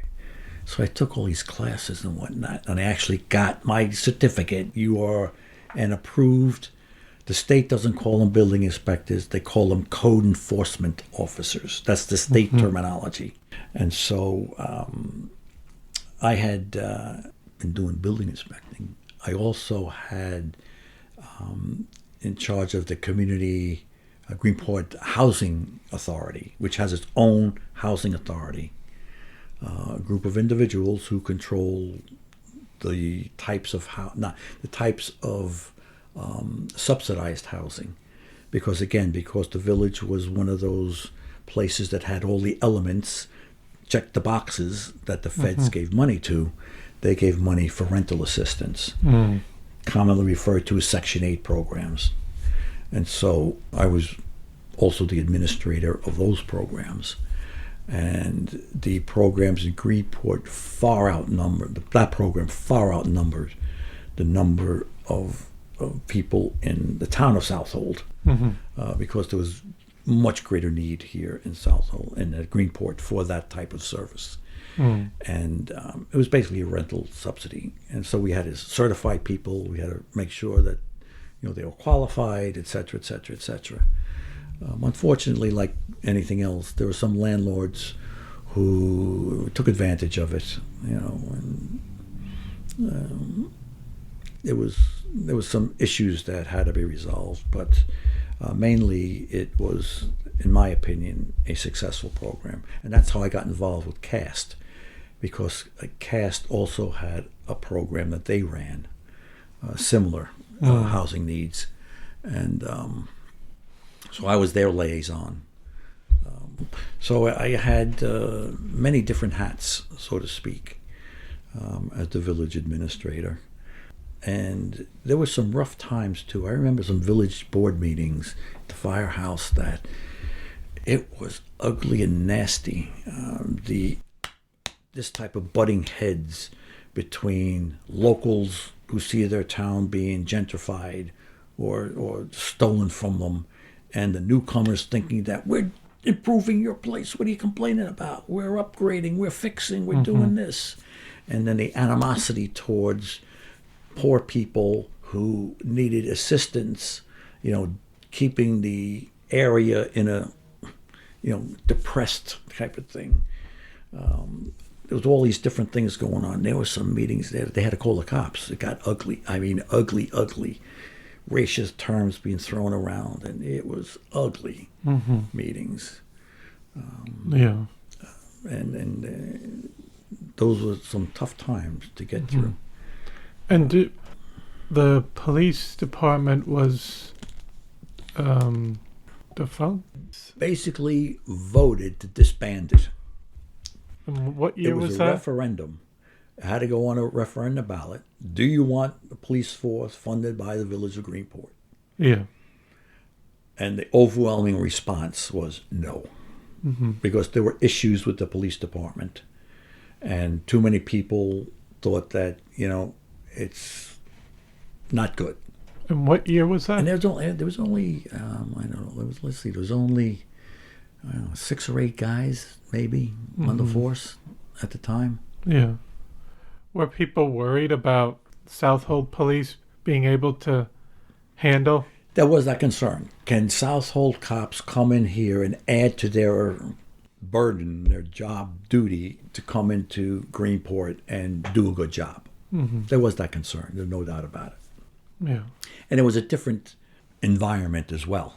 Southold is different. There weren't in as general many than whatever Greenport activities Village. that they had to deal with different activities, whether it was Right. I mean, there was altercations, drugs. There was a lot of drugs. There was a lot of fights. There was a lot of prostitution. The whole combination of factors that weren't typically anywhere near as serious the rest of the town. The rest of the Southold town. Right. But there was a vote, a referendum. Dave was the one who, I'm getting a little fuzzy on the dates, but it was sometime, I don't remember whether Bill Pell was going out or Dave was coming in. I don't remember. But in that time period, 90, let's see, I was in 91, 93, 94, somewhere around there. Okay. When the voters voted to disband it. And several of the cops, I think 2 of them got a job with Southold. One got a job on the south side in Southampton. One of them took my place as the village administrator. And the next year or so, the village also had its own justice court. They handled the tickets and whatever, drunk cases, drunk driving, and all that stuff. Criminal stuff went into the county. Yeah. Just like with town, that stuff goes to the county. And then you were president of the Greenport Southold Chamber of Commerce? Yes. How long were you? I said I was in the insurance business. Yes. And I got hooked up with the Greenport Southold Chamber as a member. And I was invited by the board to join the board. The board of the chamber. And I said, oh, sure, why not? Again, you're in an insurance business. You're relatively new in town. You want to get to know people. And so I got on the board, and the gentleman who was there as the president owned KOA, campgrounds up on the North Road. He decided to retire and go down to Carolinas or someplace. So he was leaving. The next guy up didn't want to do it, the vice president. He didn't want to do it. So he came to me and said, I'll support you to do it. I said, I'm the new kid on the block. He goes, no, I'll support you. So we had a meeting, and he gave this little speech. And one of us said, okay, you got it. It's like, all right, you take it. Yeah, right. Sucker. But anyway, and I did a good job. I'm very organized. And I ran meetings with agendas. And I had action items. And I had things that people, you go check this out and let us know. You go check that out and let us know. And people appreciated that. And so I was that until I got hired. Let's see, that one was that. I'm trying to think, I got hired in the village in 91. So I had to drop out of the chamber as a president in 91. That was before. Yeah. Oh, okay. Yeah. Well, that's how I got involved in the village in the first place. Oh, okay. And I guess I was there. There were 2-year terms. So like president. 4 or 5 years. So I was a member. Yeah, I was there probably 4 or 5 years as a member and then president. And then I came to work for the village, and I couldn't do that anymore. And you also were on the Southold Town Planning Board. Mm-hmm. How was the experience on there? I really enjoyed that. It was at a time when the town was starting to change. And when we're talking now, Is this in the 2000s? I'm trying to think here now. I left the village in 99. It was probably 2000, 2001. I got appointed to the planning board by the town. And it was Valerie Skopaz was the planning director, and she was excellent. Really sharp lady. She knew her stuff cold. And they were going through kind of like what they're doing now, zoning and changing this and looking at same stuff. Thing kind of that they were doing, that you were doing then, they're doing now. Because what happens then is you propose things, it goes through a series of meetings and iterations and whatnot, and then by the time it goes through all of that, the big picture gets narrowed down to this. And so it's a continuous basis. Yeah. And I was on that board, that was 5 years. There were 5-year appointments. And then the administration changed when my term was up. No, it changed the year before. When my term was up, I did not get reappointed because the other guys were in. And so I was off that. But then I was also, so that was a really interesting, because I didn't really know anything about planning, but I knew that, I didn't want to see other inappropriate structures being built. Stuff that didn't feel like it belonged in the community. It didn't, kind of stuck out. Right. Or fields being clear cut. Or houses being put on a bluff that they then clear cut all the vegetation along the bluff. Stuff like that. But, well, the board at that time, when you were on the board, you were able to kind of slow down some of the... Well, we still had to follow the rules. But we tried to massage it. For example, I remember one case up on the North Road, Oregon Road actually. It was all farm fields on the flats. And as you go up towards the Sound, it goes up into a bluff.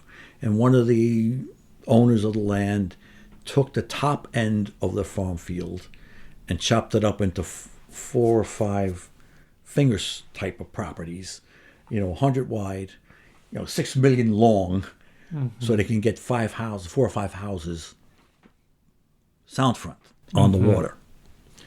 And I remember specifically one of the gentlemen who was building a house coming in to build this mansion type of house on a bluff.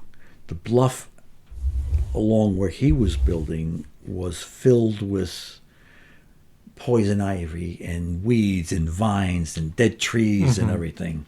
And he was correct, saying, I'm building my house. I don't want to look out the front porch and see dead stuff and vines and whatnot. I'd like to be able to see the water. And the code says, no, you cannot remove vegetation along the bluff. You got to leave it. He goes, okay. They build a house. They get their CO. And what do? They clear cut the bluff.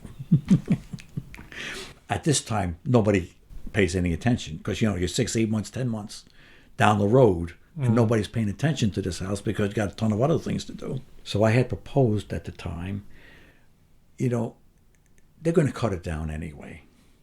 Why don't we do something like this?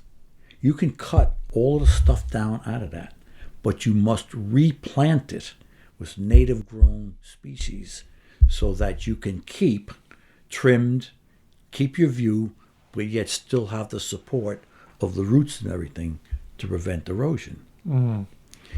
And make it part of the code that you don't get your CO until that's completed. The replanting Yes. We want to see the replanting before you get your CO. Great idea. But it never went anywhere. Because I've seen other towns or cities where they tell you however much you can remove what you want, but you have to plant maybe 50% of what you cut.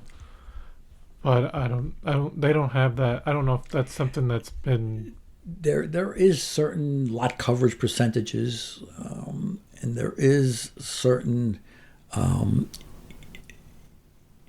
size of trees that you're permitted to cut down, with diameter of the trunk or whatever type of thing. Yeah. There are some concerns about that sort of thing on the books, but I'm not real clear on exactly what they are. Okay. But it's, in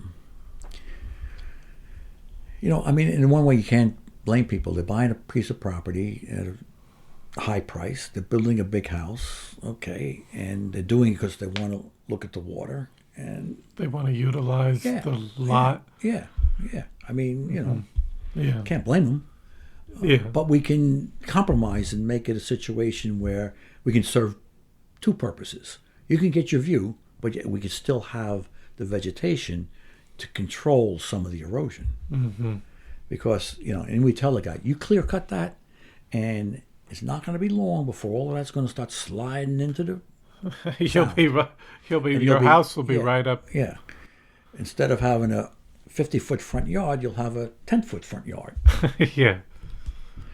Which, as an aside, as an assessor, we did inspections when people did work on their houses for assessment purposes. We go over to Fisher's Island twice a year. We had taken a ride over to Fisher's, and there was a gentleman, several gentlemen, who were reconstructing houses that were on the south side of the island, towards the very eastern end of the island. That's all bluffs. And we go out there, and literally we saw a house that the bluff, this was the porch, and the bluff ended right there. We saw the septic system sitting at the foot of the bluff that had just eroded, fell into the water. And so the guy, there was no way to save that house because their property wasn't big enough to move it back. So that was going to be a demo and gone. But a couple of houses down the road, he had more property, and he was moving his house back. But when you're sitting there and you're seeing, the porch is like overhanging the bluff, and you see your septic system sitting at the bottom of the bluff, maybe not a good idea to stay there. But and then you mentioned the Southold Town Assessor, and you're also on the Southold Town School Board. Yeah, I was on the school board. I was asked to run for the school board because I was a teacher. I was interested in education. And but you didn't teach anymore after. No, I mean, you didn't teach out here. You got more into the. When we left New York to go travel, that was the end of my teaching career. After Flushing High School. But was that how was it on the school board? There were 5 members. He ran for a 3-year term. One of the members was retiring, wasn't going to run again, so there was a vacancy. So I had known some of the members, and he knew I was, had a background in education. So he said, "You want to run?" I said, "No competition. My name's on the ballot. I win if I vote for myself." So, so I said, "Sure, why not?" And then I learned it's not as simple as it appears to be. There was some feeling, well, not some, there was a good feeling on the board from the rest of the members that whatever the superintendent says, that's what we do. Because it was a woman at the time. She was the professional. We're just lay people, taking her advice. Mm. And I saw some things that, well, we really want to do that? And at the same time, there were a bunch of younger parents having kids starting school, and they wanted to see certain things at the elementary level. Because initially there was no elementary school. The Peconic School on Peconic Avenue had grades, I'm trying to remember now, K1 and 2, the building, and there was a bunch of portables behind it. Then there was the high school building with the addition on the back, which were the junior high kids. Mm-hmm. And everything to the side of the school was just open field. Yeah. So I got to, I brought my kids up to Peconic School just about every morning. And I got to see some of the teachers, talk to some of the teachers. And then they figured, oh, well, can I tell you something? Yeah, sure. And they started telling me about different things about what was going on in the school and what they didn't think was appropriate and whatnot. And I saw the way the superintendent acted, and it was kind of like, hey, I'm saying it, this is what we're doing. Kind of that, you guys are lay people, what do you know? And the board seemed to be okay with that.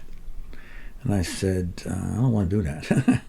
And as some of these younger parents would come up, they were complaining about the school. There was mold and mildew, and it was pretty gross in the portables. And so when I got on the board, the school board had proposed a new school building, the elementary school, renovate the old school, high school building, and basically destroy the portables, but keep the main building, but not for school purposes. So they proposed that, and that was done. But I saw that the new parents coming in, that was one of their things they wanted done, which was done, and appropriately done, because the buildings weren't doing good at all. And they said, well, we ought to have different classes for our elementary kids, because back in the day it was, you're an elementary classroom teacher, you taught music and art plus everything else you're supposed to teach. And some of the parents said, we should have an art teacher for the elementary school. We should have a music teacher for the elementary school. We shouldn't have to have our classroom teacher do that. Yeah. Because they're not musicians and they're not artists and they don't know, that's not really their background. And I agreed. And so I made a motion one time to do that. Provide in the next budget for a elementary art and elementary music teacher. I couldn't get a second. Nobody would second it. So, died.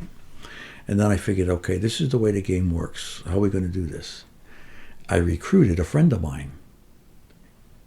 Next go round, run for the board. And we did. We worked well together. And this time, if he made a motion, I seconded it. If I made a motion, he seconded it. So that means the other people had to vote against it. Mm. Which, it's kind of the politics of boards and how you get things done or not done. Mm-hmm. But we still couldn't get anything done because we couldn't get. And then the next year, a woman that we both knew because both of our kids and this woman's kids played soccer together. Mm-hmm. She said, I want to run with the board. I want, you guys are doing a good job, but I want to run. Okay. And she won hands down. So now we had 3 votes. And we had been tough on the superintendent. And I remember I was working in Riverhead for the county controller's office. I get a phone call from the superintendent.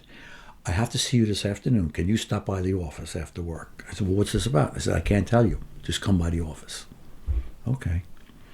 I go in the office, we sit down, she closes the door and says, I'm going to retire. And I had a hard time containing myself from jumping up and cheering. And I said, geez, why? Well, you know, I live in Huntington. I travel out here. I'm old enough. Time to move on. Oh, that's terrible. Sorry to hear it.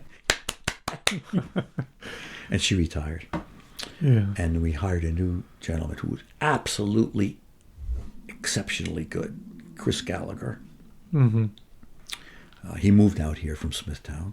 Still lives out here. He's active in some of the, I don't know, the Lions Club or the Rotary Club or one of them clubs.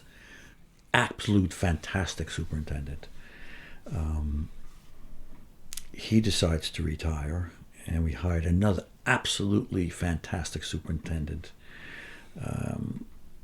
who actually, now we're getting to a point in time when enrollment's starting to decrease because they're not young kids.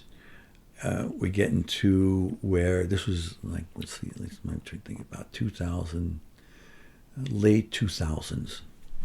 And getting to the money's becoming an issue. And we had always had some joint classes with Greenport High School, more like the, what do you call them, advanced placement classes. Oh, yeah. But it wasn't really working out because our schedules were different. So for 10 kids to come from Greenport to go to Southold, they'd leave their third period to come to get our fourth period. AP class? Yeah, which didn't align. Yeah, it didn't align. So to go for one class, it spent 3 hours. It wasn't working. And, nobody wanted to change schedules, so that whole thing fell apart. But we did have joint sports teams. Because a lot of times Greenport, being a much smaller school, didn't have the numbers of players they needed for various teams. So we let them join, and they had a football team. There were a handful of kids from Southold who wanted to play football. Was there a time, I don't know if you mentioned it, was when they were kind of thinking of merging? Yes, there was. Greenport. During this time, there was a movement throughout the island because there's 124 school districts on Long Island, and with declining enrollments, increasing expenses, people were saying, not only here but throughout the island, we ought to consolidate some of these districts. I mean, why do we have oyster ponds? Why do we have New Suffolk? Why do we have Laurel School District? Laurel actually got incorporated into Mattituck, so that was taken care of. The reasons why the elementary schools didn't want to participate is because their tax rates would go through the roof. Because they're supporting a much smaller school with a much smaller population, much less expenses. So if we hooked up with, like New Suffolk hooked up with Southold, then their tax rate would include things that they don't have to pay for now, because it's a lot cheaper to tuition your kid to Southold than to pay for a full-time teacher to teach those kids. Long story short, the state got money from the state to do a study of consolidating Southold town school districts. And they came up with mishmashed all of the numbers and whatnot, and came up and said pretty much that, okay, Mattituck would probably stay one high school, maybe 2 junior highs, and maybe keep the elementaries because to the younger kids, they don't want them to travel and whatnot. Long story short, Greenport's the taxes would go down, Southold's would go up, and Mattituck's would stay about the same. So Southold's saying, no way am I raising my taxes for Greenport. Mm. And Maddox says, doesn't mean no good. I'm going to send my kid to a Central High School in Southold when we got Mattatuck High School here.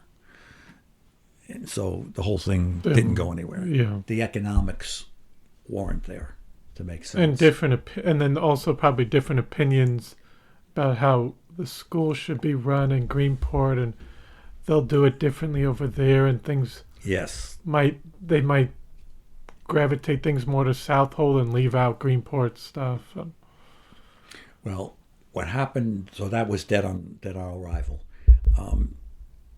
After I was off the board, we had, well, actually when I was still on the board, we had discussions. We would always have a joint meeting with Greenport to discuss our mutual programs, which had dwindled down now only to really the sports. Mm-hmm. And throughout the discussion of why don't we have one superintendent? Greenport's still Greenport, Southold's still Southold, but would have one superintendent. Mm-hmm. And they actually agreed.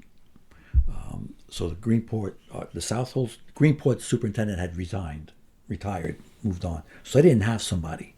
So we said, we hired this guy. He's good. Why don't we share him? So we split the cost of him, and he came back and back and forth between the two. And from what I understand, now I'm off the board. From the Southold point of view, it was working out well. From the Greenpoint point of view, they were complaining he was spending too much time over there instead of over here. Mm. That type of thing. Yeah. And long story short, it got to the point where the superintendent decided to retire. He said, I don't need to do this anymore. I've got my years in. My wife retired. I'm going to retire. I'm moving on. Mm-hmm. And then it was split. Greenport hired their own. Southold hired their own. Mm-hmm. And it's split that way. And there are still some sports programs that are still together, but no academic programs. Yeah. Interestingly, Oyster Ponds, which is a K-6, I don't know, they may have had 70 kids, something. Difficult to sustain a program that size. Mm-hmm. They started accepting tuition kids. They would take anybody into their school if you paid tuition. But none of the other school districts were going to pay the tuition to have one of their kids go to Oyster Ponds. Mm-hmm. So it would be the parents' responsibility to pay the tuition. Mm-hmm. And not surprisingly, quite a few parents, particularly in the Greenport area, decided that, yeah, we can do that. And so Oyster Ponds, and they took kids from anywhere. I mean, it didn't have to be North Fork. They, Mm-hmm. whatever. You pay the tuition, you come to our school.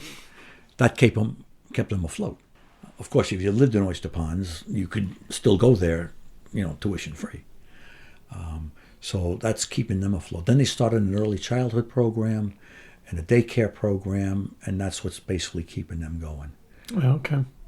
New Suffolk, they kept their kid, their K-6, 712 came to Southold on a tuition basis. So New Suffolk School District paid Southold a tuition for each of the kids coming here, which was much cheaper for them than hiring a teacher to teach the kids. Because you look at it, hiring a teacher, you're looking at least $100,000 by the time you're done with salaries, bennies, and everything else. Yeah. Okay, so I can send 5 kids to Southold for $100,000. No brainer. And Southold could easily absorb 5 kids, especially with enrollments down. Yeah. Today it's down again. It's kind of gone down even from, like you said, from the 60s. It was kind of going down after the baby boom and in the 80s and 2000s and now. Well, part of the problem here in Southold is that young families can't afford to stay here. Yes. So they're moving. And that means there's no kids to go to the school. Mm-hmm. And it complicates everything. Mm-hmm.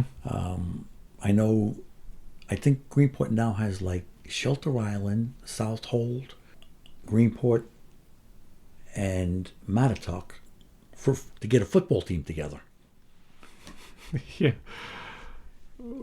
Basketball is relatively easy in terms of teams because you only need like 10 kids. Yeah, you don't need as many. But the girls, I think it's the girls program, now basketball's combined because they didn't have enough kids. Not enough girls. Basketball. I mean, things are getting really slim. I left, there was about 1,100 kids in our district. They're now less than 700 kids. Wow. A lot of numbers. Mattatuck was up around 16. They were always the biggest. Mattatuck was up around 16. I understand now they're down to about 11. No families, no kids. School's empty. And then they'll eventually have to merge. It'll just come to that point where maybe they didn't want that to happen, but if there's no kids, or if there's only one or two, three kids. It's interesting. New Suffolk, they tuitioned their secondary kids to Southold. They kept grades K to 6. They had 2 teachers, and they're building Little Red Schoolhouse down in New Suffolk. They just passed the ballot measure last week or 2 or 3 to tuition those kids to Southold, because they looked at the numbers and they said, we have 6 kids in our building with 2 teachers. We have, I don't know, I broke it up, K to 2 and then 3 to 6. 6 kids, 2 teachers. That's $200,000 just for the teachers. They have a part-time principal, superintendent to do all of the paperwork crap and whatnot. And so they just passed a bond, a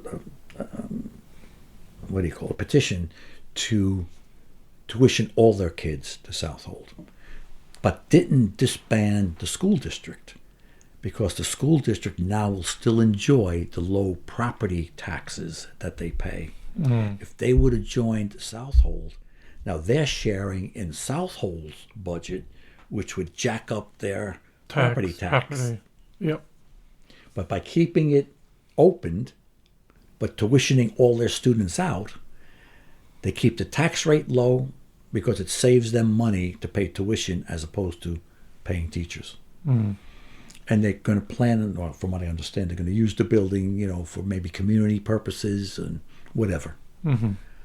But what about, I guess in general, we talked about kind of the school issues, but kind of what do you think are kind of 3 important issues facing the North Fork right now? There are several that some of the immediate concerns is water. Not only the quality of the bays, but the drinking water. We suck the water out from underneath us to provide drinking water. Yeah. Except for certain areas have Suffolk County water, public water, that they're still pumping from our aquifer. Like, for example, where I live on Hog's Neck, they ran a public water line there because the houses at the end of Hog's Neck by Cedar Beach were sucking up salt into their wells. So the county ran a line from their pump station in Peconic on Peconic Lane in 48, quite a distance, all the way down to Cedar Beach.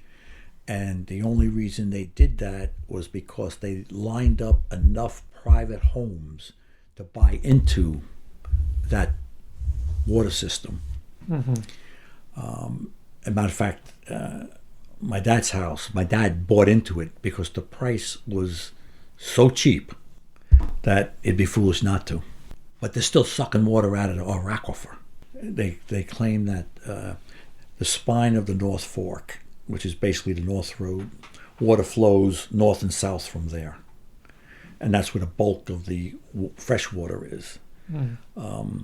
So when you have the farm fields on the north side doing their chemicals and pesticides and insecticides and whatever else, that flows to the Sound, through the system to the Sound. Same on the north side, on the south side of the road, goes into the bays. Years back, Temic was a chemical that farmers used for their crops, I don't know exactly what it did, but it polluted the groundwater to the extent that the company that makes Temic was required to install filtration systems on all the houses in that area where the pollution had taken place. So it is fragile, and the amount of water coming down, being sucked into the ground and staying in the ground, is decreasing. How much snow have we gotten? Nothing. Yeah. Nothing. That's a source of yeah. and even the aquifer, the fresh water, still makes its way out. So that's an issue. Water quality, both drinking and bay-wise, for sure. The other thing is based on a planning, zoning issue where I think we have to better manage planning, manage growth. You can't stop growth. Growth happens. But we can manage it so that we can maintain the character, the culture, the uniqueness of Southold Town. That's the second thing. The other is livability. Where are young people going to live? A lot of them after high school, they have to go. Absolutely. They can't. I mean, when you're talking about $600,000 for a tiny 3-bedroom ranch, what young couple can afford a mortgage for $600,000? So what they gotta go? They go to Florida, they go to Carolinas, they go upstate, they go to Pennsylvania. I was very fortunate personally in that my two oldest were able to buy houses prior to this craziness, Crazy and prices going crazy. I mean, both of my kids could probably sell their houses today for double what they paid. But then the question is, okay, where are you going? Unless you leave town, You leave can't the island. stay on the island. No. Yeah. Matter of fact, both are friends of theirs. Many of them have moved because they weren't able to get into the position to buy a house, and so hey, I can't stay here. I'm going. And you're only getting people that are in another level of a bracket that can even afford to come out here That's because right. they're just. So you're losing a lot of. And not only that, I know my wife knew of a couple, an elderly couple, who had a house on Calves Neck, overlooking the creek, dock, the whole 9 yards. Relatively nice, big house, old. Long story short, it was sold for $3.2 million. They knocked the house down and are rebuilding. So if you could afford $3 million on a house and then knock it down and build a new house, you aren't the average Southold person. And so it's like, okay, what are you going to do? My mom, when she passed, my mom and dad moved out of here from Bayside after he retired. And we bought my mom and dad's original summer home from them. They were still living in Bayside. And they would come out and visit and, stay in our house. They decided to move out here full time. They bought a house off Pine Neck in Southold and paid $210,000 in 2000. My mom passed in 2020, sold it for $790. Standard ranch, nothing fancy, third of an acre in the development. I know other people, matter of fact, friends of ours who lived next door to us and moved, downsized into a house in my mom's neighborhood, bought it for like $600 2 or 3 years ago, just sold it for $905. Standard ranch house, in a development. It's on. There are houses on the creek, but this is not one of the houses on the creek. It's absurd. There's a website, houses for sale and whatnot, and they do estimates and whatnot. And because my mom's house was sold, for some reason it's in their system. I keep getting these emails. What is your house now worth? It ain't my house, but tell me anyway. And they say, it's estimated now that your house will sell between $950 and $1 million. 3 years ago, it sold for $790. Who could afford it? I mean, these are standard homes. These aren't homes. These were starter homes for folks back when they were built in the 70s. No, I mean, they're just little, it's like you said, it's kind of absurd, but, and I don't know, it's almost, in some ways, I mean, with the affordable housing, I'm not sure how that will work, and you don't want to also lose the character with building a sprawl of filling up all the land, so you would want to keep it pretty tight and compact and trying to bring people out here. Or even like the workforce housing would be a start to at least keep essential jobs, fire, police, and Well, I know everybody's in favor of affordable housing as long as it's not in their neighborhood. It's got to be someplace else. And, it's difficult to do anything when that seems to be the major opinion of people. And so, tell you the truth, I don't know what the answer is. I know people talk about, matter of fact, my daughter bought a house in what was an affordable housing project in Southold, Jasmine Lane. It is not affordable anymore. no, because I think there's other places that where a city or a town or village might say the developer or whoever is doing this, for the first few years it has to be this, and then after that it can be sold. Yep. They can sell it for condos, and it's gone. So it's only it's a short term. There's another project that was built. They were built in the 90s, roughly. They were built in Oriole Drive. What did they call that one? High Point Meadows. Oh, Again, affordable houses. One just sold for $1 million. Yeah, he fixed it up. He added to it, put a pool in, but it's $1 million in a project that was supposed to be affordable. So that's, the one affordable project that is still affordable are the cottages in Mattatuck. They were relatively small, 2-bedroom, 1-bath homes on small lots. It's off Factory Avenue in Mattatuck, and reasonably priced. It comes through the Southold Town Affordable Project, where you have to be on the town's list to be able to purchase one of them, and they go down the list, so to speak.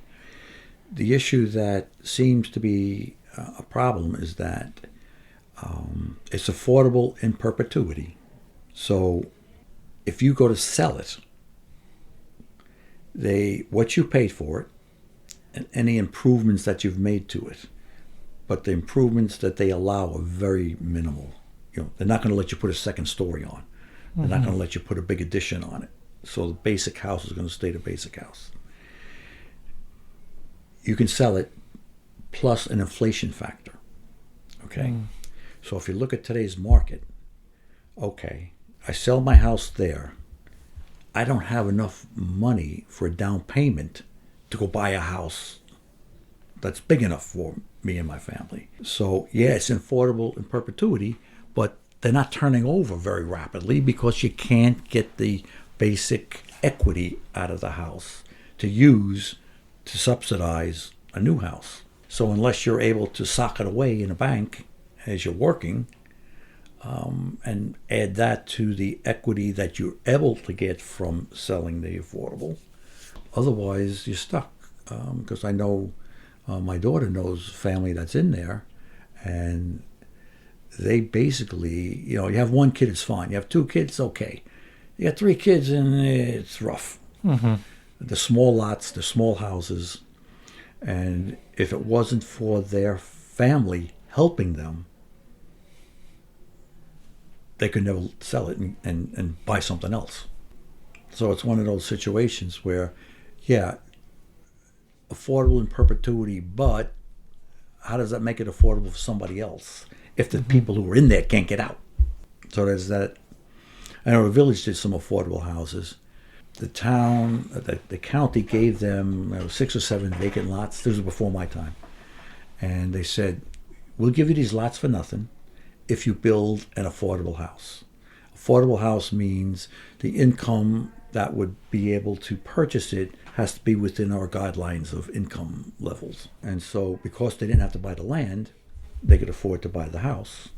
But there was a contract that says, I don't remember the details because, like I said, it was prior to my time, but it was something like if you sold within the first 7 years, there were some penalties involved. Mm-hmm. So you had to hold it on for at least 7 years before penalties. It's a compromise situation where, you have to stay there a certain number of years before you can sell it. Whether that's I don't know. And it also doesn't help with other people that might be stuck in the middle that aren't low income but maybe low to middle and they don't fit the bracket. I mean, they don't fit the cutoff too, but that's just another... Well, the income guidelines don't necessarily reflect reality. What they say you need to not make more than, you're working minimum wage jobs. Mm-hmm. Most people are doing better than minimum wage jobs who are looking to buy a house. And so it automatically throws them out of the game for either subsidies or whatever. Yeah. It's a difficult situation. Now, CAST, it's the Norfolk Housing Alliance.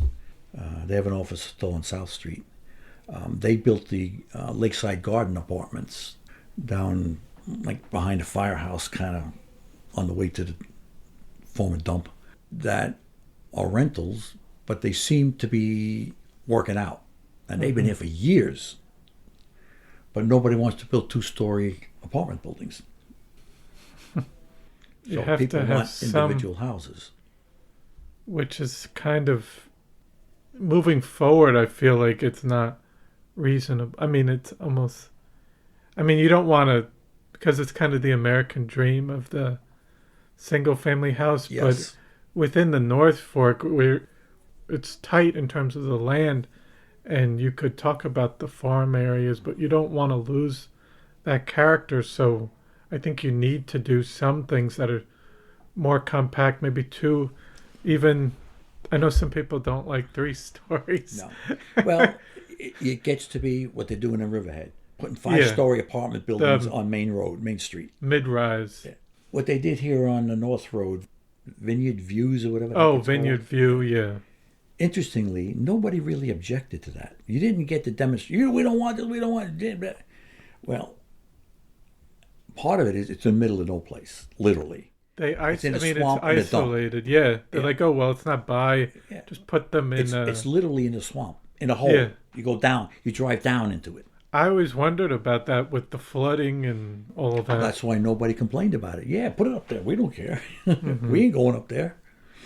Mm-hmm. And it's on the the North Road, so it's not, it doesn't have what the codes as top priority issues to build affordable housing. It should be in the hamlet center. So it's the stores, the churches, the grocery or whatever. Integrated, walking. Walkability, right, or public transportation. That's got nothing up there. You got to have a car and... Yeah. Again, there's also the perception that people who are moving into affordable housing don't have cars. Mm-hmm. Well, that's simply not true.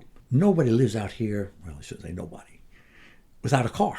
Because you can't go anyplace. You can't do anything. Mm-hmm. The buses just don't run regular enough. No. And if you live, 3, 4, 5, 6 blocks away from the main road, you got to walk to the bus stop. And then if you buy something, you got baggage, you got to walk that back to your home. Mm-hmm. So the public transportation part is, I don't know. I mean, the woman who wanted to build the places up on the North Road, like across some Sonino vineyards, there are 3 lots. They're all wooded. Behind it's farmed. And she wanted to build rental apartments that I don't remember. I think there were 2 stories in several buildings. And she said, I'm not going to clear cut the lot. I'm going to leave trees and stuff up on the road so that the only way you'll see them is to go down the driveway past the trees to where I'm going to develop these things. And it got shot down, Now they proposed up on Carroll Avenue off Peconic Lane, where Cochrane Park is and the ball fields and whatever else. There was a farm back there. The town bought 10 acres. That's when the gentleman was going to build a YMCA type of building in that location, which probably is makes some sense because it's near the ball fields and it's near the playgrounds and everything else. Kind of makes sense, although there's no public transportation there. He asked the town board to divide that lot, the 10 acres, into 2 5s. I'll put the rec center on 1 5. I'll put affordable rentals on the second 5. The people up in Carroll Avenue went ballistic. Hey, not in our neighborhood. No way. We don't want that here. It's congested and blah, blah, blah, and this and that and the other thing. So he canceled both projects. Now, the same woman who did the one in Cutchogue wants to do one on that same 5 acres on Carroll Avenue. Ownership, though. And they're going to be 1 story, but they're going to be connected. So you'll have like a row house type? Not a row house, like a square, so to speak. Oh. 4 houses, 1, 2, 3, 4, with joining walls. Oh. But your own entrance, your own driveway, and whatnot. And the neighbors up there are screaming and yelling about it. Who knows? The other part of that is the requirements. If you're going to build affordable houses, many of the builders require subsidies. They go to the feds, they go to the state, they go to whoever. Tax breaks and other stuff. Yeah, well, part of it is actually money, too. Yeah. But there are requirements with that, especially with the feds. You take our money, you must open up those houses to anybody. You cannot restrict it to your town. You cannot restrict it to your county. It's anybody. That was one of the complaints about Vineyard View, where many of those folks aren't local. So, okay, we're building affordable houses, but it's not for our guys. It's for the people from elsewhere coming here.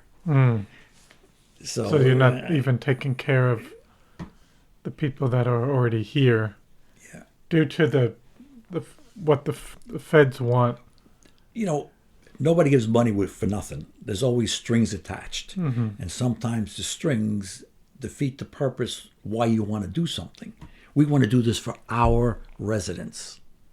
And even with the governor, Hochul, and what she's trying to put down for every area in the state of New York doesn't fit the character of every area, but she's requiring that.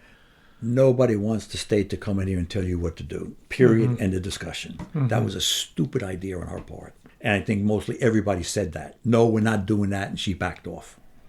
I mean, part of public transportation here is not good. Yeah. Limited train service, limited bus service. And they only run the main road. So, if you live off the main road, you're still walking. It's not good. It's not enough. It's not good enough for... I mean, I think people do it, but it's not... It's tough. It's tough, especially if you're older or you have some sort of physical issue or something. Or even, you buy something, you're carrying packages, then you need a cart. You got to bring your cart with you. It's all... Yeah. But I don't know. What about we talked about some of the issues, but what about what do you hope for the future of the North Fork and its community down the line? I don't know. The way things are going, I am not that optimistic unless there is changes made to various zoning issues. And I think most people would agree with that. Because if we continue like we're going to get more bigger homes, more expensive homes, more becoming like the South Side. And then you're going to get into, the trade parade like they have on the South Side, where, every morning you're going to get a line of traffic coming into town, and every afternoon you're going to get a line of traffic getting out of town. And that's not good for anybody. As a matter of fact, my youngest daughter used to work on the South Side, actually down the road from Parish Art Museum. And in the wintertime, it was okay. Yeah, it's Come the doable. summertime, she said it was brutal. And she actually left that job and came here and working now in Greenport. It's just brutal. I mean, the traffic is just adds And we get traffic from them. They come this way to go over the to go ferry. that way. Yeah, So we're even getting some of that, Yeah. even though yeah. there's still more of a gridlock on Part the of the problem south. too is that the roads are not designed for that heavy load of traffic that's coming. I mean, I mean, a lot of the South Road, there's always some little holes I'm running through or over, and even some of the flooding. But I feel like you could widen the roads and do that, but I don't think all that is just you're eventually going to have to eventually widen it again. It doesn't really. It's a temporary fix. You need it's right. to. It's temporary. That's not going to solve the problem. It's just going to put it off. I don't. I have no idea about the whole concept of affordable housing because, as you had said earlier, that brings into other things to play. If you don't have the young people, who's going to be your volunteer firemen, firefighters, EMTs? You'll be bringing in outside fire service because you can't get. Even I understand police. It's tough Not getting enrollments, police. not applicants, I guess is the word, Yeah. is down. It's tough getting them to come out here Because even though the police make decent salaries, it's still for a starter home. It's yeah. not enough. I read something just recently about the numbers of people who took the Suffolk County cop test this year compared to previous years is way down. Mm-hmm. Way down. And what does that mean? It means that if we don't have volunteers running out in the ambulance or putting out fires, we're going to have to pay people to do that. Mm-hmm. And you talk about your taxes. Once you start paying people, they are not going to be cheap. And not that they should be, but it's just going to take your taxes this way. Because I know if I was a firefighter and I see what the town cops are making, Suffolk County town cops, I should make at least what they're making. Because, they may put their lives on danger now and then. Mm-hmm. Every time I go into a burning house, I put my life in danger. So we should be at least equivalent, if not maybe a little higher. Mm-hmm. And that means town budgets are going this way, which means you taxpayers... That has to go up in order to... And then you get them coming... It's an outside thing, and you don't have local people working in the community, and they have a different... Just like I think they mentioned other police departments, they have to pay police to come from outside to come in because there's no one working in there. So you kind of lose that collective community aspect as well as you start outsourcing. You mean it's not your neighbor anymore answering the fire alarm. No. I don't know. And even besides all the money factors, the amount of training a firefighter or EMT has to go through to get certified to be that is unbelievable. And most of the training is not done here. It's done in Yaphank, the Suffolk County Fire Training Academy, whatever they call it, which means you're working all day, then you're dragging your butt up to Yaphank, spending 2-3 hours doing your training, then dragging your butt back here to Southold. And now it's 10 o'clock, 11 o'clock, and I got to go to work tomorrow morning. And so that puts the damper on a lot of volunteers, on top of which a lot of people work 2 jobs. My work is X, Y, and Z, but it's not enough. So on the weekends or a couple of nights a week, I bartend, or I wait tables or whatever. I don't know what the answer is. Yeah. If I did, I'd be elected king. No, but was there anything else you wanted to discuss that we haven't mentioned? Not. I think we pretty much covered it. There isn't really anything more, Yeah. About. Well, let me just say one other Sure. thing. I do really appreciate the sense of community so many people here in Southold have. If there's an issue or a disaster or something, people are more than generous in helping out. I just saw a GoFundMe. Oh, yeah. GoFundMe for someone. Yes. And I'm looking at it, and they way exceeded what they were asking. And it's just the overall generosity of people willing to go out of their way to help their neighbors or friends or even people they don't know, because it's the right thing to do. And that's what you fear may be lost. Yes. I think some of that, like you said, that's still there, but it is something that I think a lot of people worry about down the line being lost. Yep. And then what do you have? You don't have a community. You just have a bunch of people living in the same place. Yeah, and they're just, it can be isolating and just people in their own worlds. Yeah, everybody's got their own little circle, and they don't go outside the circle, which is, that's we're going to try to prevent from happening. Yeah. No, I think and then just what do you enjoy about living on the North Fork? Just that. Just something like that. A sense of community and people rallying around when there's a purpose to rally. That's really part of it. Although, you can't beat the beauty. It's just a beautiful place to live. You got bays and creeks and farm fields, and the only thing you don't have is mountains. Yeah. But everything else. How could you not want to live here? And that's, that's what I'm hoping, that as my kids grow into adulthood, that they still have that same sense of community. And this is our place, and we take care of each other. We look out for each other, and whatnot. And who knows? We'll see what happens. It's easy to say, but getting it done is something entirely different. Yes. But that's why I'm encouraged by, just as an example, the planning board, or the planning director, Heather Lanza, did a presentation about zoning at the Cast building, sponsored by the Southold Peconic Civic Association. And she presented, aspects of zoning and whatnot. And the place was packed. People are concerned, and they're willing to get together to do something. And that's the good thing about, a community like this. Yeah. And the type of thing you don't want to see get lost.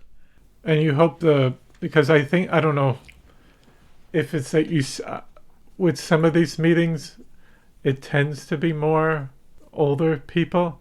I hope that more of the younger people can get involved, but I get that they're also dealing with surviving and need to work, and maybe it wasn't a good time, but I don't know. It was.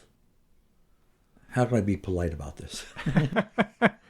Not young people, but like you said, young people have different priorities right now. They got kids, they got family, they're trying to figure out how they're going to afford to stay here. They're trying to figure out, bill payments and, all of that sort of stuff. And maybe I'm working 2 jobs, or my wife has to go out to work and I got to watch the kids and all of that stuff. And although they may be interested and concerned about this, they just don't have the time to go to these meetings and do things. But hopefully, if there are enough people in positions of power who are up for election, those folks will show their concern by voting for people who share those concerns, so that hopefully those people now have the power to implement the changes, what's necessary. So, showing up to a meeting isn't the only way you can be active. Show your support. There are other ways of doing it. And my guess is the reason mostly older folks attend these, because they have the time, and they're more settled, and they're less filled with other obligations than the younger families, younger people do. Yeah. So definitely. But I got 3 kids.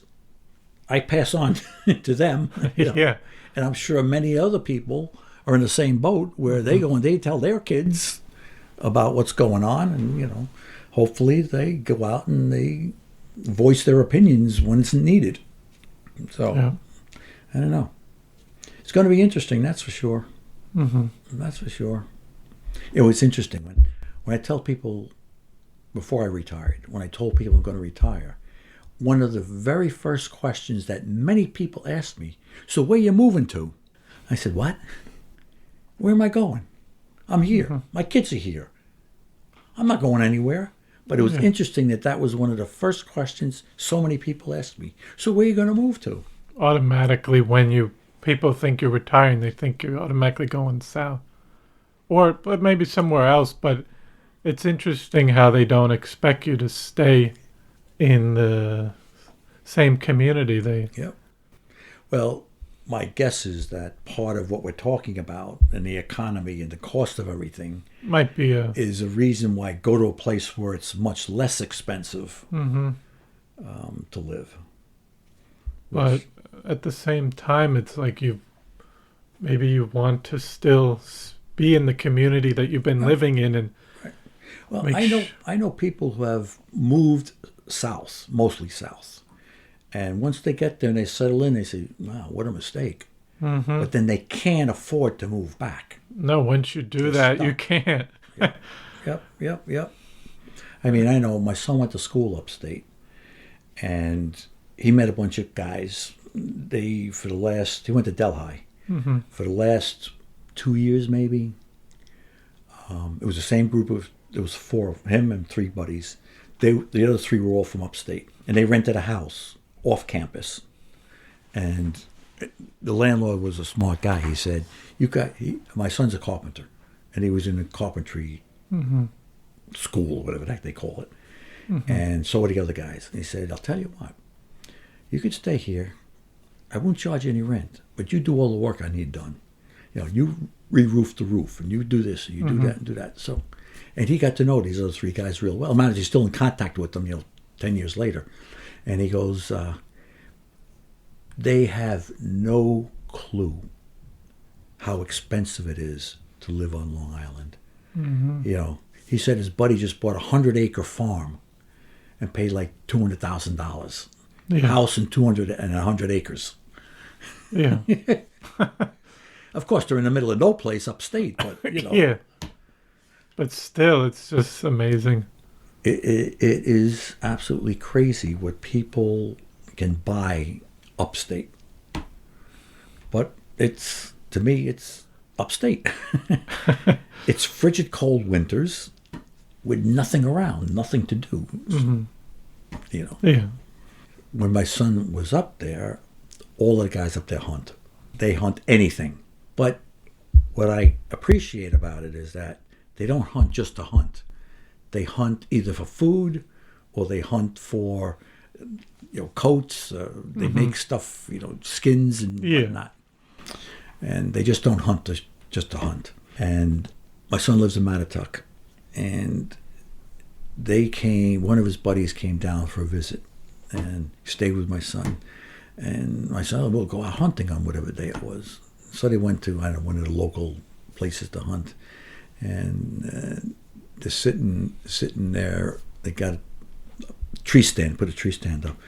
And his buddy goes, I've seen more deer here this weekend in Southold town than I see almost all hunting season up where I am, up in the middle of no place, New York.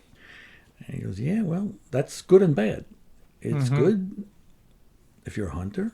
It's bad if you don't like Lyme disease or you don't like your shrubbery and gardens eaten to nothing, or if you don't want your forest areas deforested because they eat all of the new growth, which means that once the old guys die, there ain't no new little guys to grow and replenish the forest.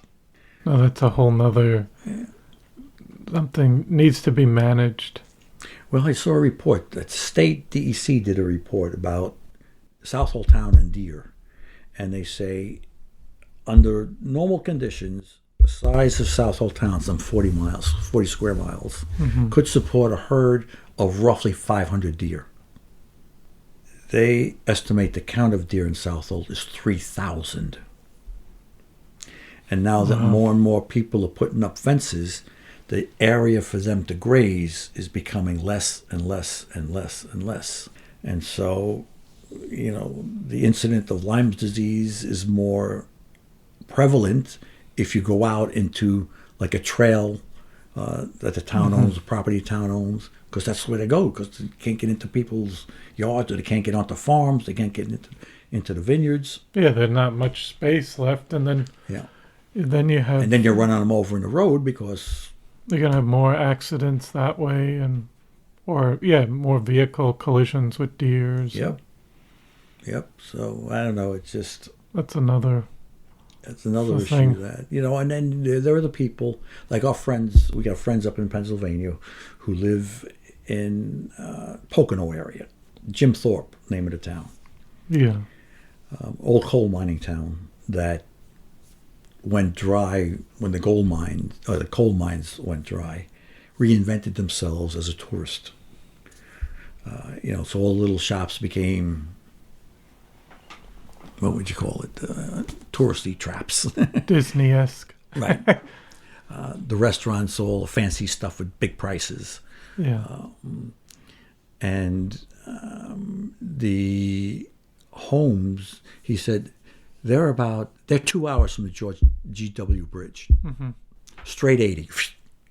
And then they're a little bit off 80. And he said, now we have people and builders building homes, and they commute into Jersey or the city, which they never had before. Never. It's even prices. You can still ride down the local roads where you see a builder sign. We'll build your home on your lot, 3 bedrooms, for $99,000. So I asked our friend Jack. He said, Jack, okay, so what's going on? What was an acre? If I want to buy a piece of acre of land to build a house on, what's it going to cost me? Oh, God, it got up real high. It's real high compared to when we bought. They bought back in, he basically was forced into retirement because the company was moving. And they bought 7 acres and they built a house. And he goes, we paid $3,000 an acre. Okay. It backs up to a state preserve. Mm-hmm. And he goes, now, unbelievable. It's almost like $18,000 an acre. And I just busted out laughing. I said, you're kidding. He goes, why? What do you? I said, you want a piece of dirt in Southold, a half-acre piece of dirt, minimum is $250,000 before you even start. Mm-hmm. He goes, yeah, if that same half acre is on a creek, double it. If it's on the sound or on the bay, add another 50% just for the land. They were born and raised in Jim Thorpe. Typical coal mining town, typical family living in a coal mining town. Jack graduated from college as a chemist, went to work for one of the big firms I can't think of right now, at their location in Jersey. So he and his wife moved to Jersey, bought a house, raised their 4 kids there, worked for them his entire career. They decided then to move back to, they moved their business down south someplace. Mm-hmm. And Jack said, I'm not going there because I'm going to go back to Pennsylvania. I'm not going south. For a couple of years to when I retire, so they bought him out. He bought his 7 acres, and he built a 6,000 square foot house on the 7 acres. And he paid for it with the money he sold his 3-bedroom ranch in Jersey for. So what he sold his 3-bedroom ranch in Jersey, he was able to buy 7 acres and build a 6,000 square foot house in Pennsylvania. The idea was it was going to be the gathering point for the family. 4 bedrooms, 1 for each of the kids with their own bathroom. The basement was a studio, big screen TV, lounge seats, bar, pool table. He bought an ATV. I mean, all the stuff So the kids would come up. Well, they did start coming up because they all still lived in Jersey and they all now worked in Jersey.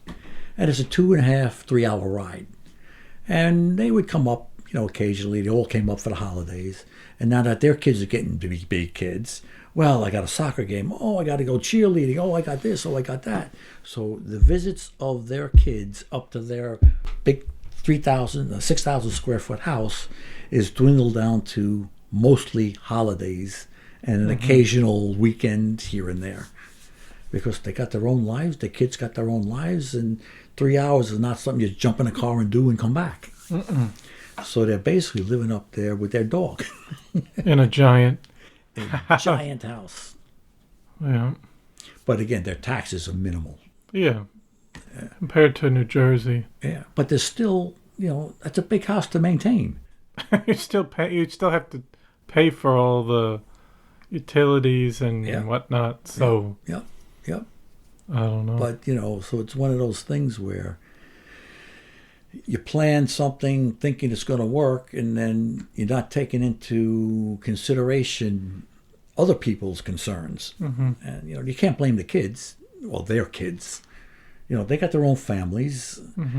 They married kids from Jersey, so their spouses' families are there. Their kids are there. They're in the local schools. They play on teams. They have sports. Can't expect them to just drop the stuff and go. Right. That's why I'm fortunate. My 2 kids are here, and my third lives here. But even her, she's a single woman. Paying the bills isn't easy. Not as a single. I mean, it's tough. They don't make it easy for you as a single person either to survive. So no, but I mean, I think that's good. What time is it at, Dina? 4:30. It's not. It's 4:30. Now, I guarantee my wife was here. Shut up and get off your soapbox. No, that was good. No, I want to thank you so much for coming on the podcast. I actually enjoyed it.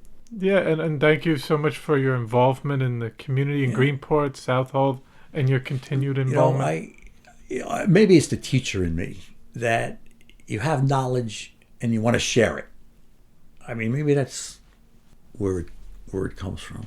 Because, what's the good of knowing something if other people can't take advantage or don't have the same perspective or ability or whatever else? Yeah. I don't know. Definitely. Yeah, it was interesting. Most of our friends, they're the 30-year career guys, people, they get a job, they spend their 30 years and they retire. Don't go anywhere else, don't move anywhere. My life has been different. In some respects, I'm jealous because I didn't have that, stability, so to speak. You know where you are, you know where you're going, you know where you're going to be. Yeah. And, as opposed to, well, I'm here now, well, will I be here next year? Or will I be someplace else? Or will we get a new mayor and the new mayor fires you? Yeah. Or you're elected and the people decide you're not doing a good job and they unelect you. But, yeah. And, that's part of, that's my opinion again. What makes community is people being involved in the community, trying to offer what they have and share what they have. Although, some people might think, well, you're full of crap. On the other hand is, well, I got some ideas I think are worthwhile. Yeah, people still should be able to voice their opinions. And yeah, I've never been negligent to voice my opinion. Although I sometimes temper it a little bit. And I've learned I could say things this way or this way. This way you'll piss everybody off. This way you'll only piss off half the people. So, what do they say? With age comes wisdom. Maybe that's, at my point in life, I'm figuring that out. Some people say, oh, well, we kind of mellow out a bit as we get older. But if Yeah. I think, I don't know. I think sometimes people might, when they're starting out in the beginning, they might be more blunt at sometimes, but actually it could be the opposite too. Yeah, well, being blunt sometimes has the effect of giving somebody a whap upside the head. Hey, wake up, Yeah. which is good. On the other hand, may just turn people off. Period. Yeah. Full of crap. Get out of here. Yeah. So It's gotta be you a got to balance. find that. Fine line. Yeah. I don't want to piss you off, but I want to tell you what I think because I think you should hear it. Yeah. But I don't know. And I find being in politics, it's that you walk that fine line. All the time, I think. Yeah. Well, I hope you enjoyed episode 39 with Rich Caggiano. I want to thank you for listening to the Floyd Memorial Library podcast, and we'll see you next time.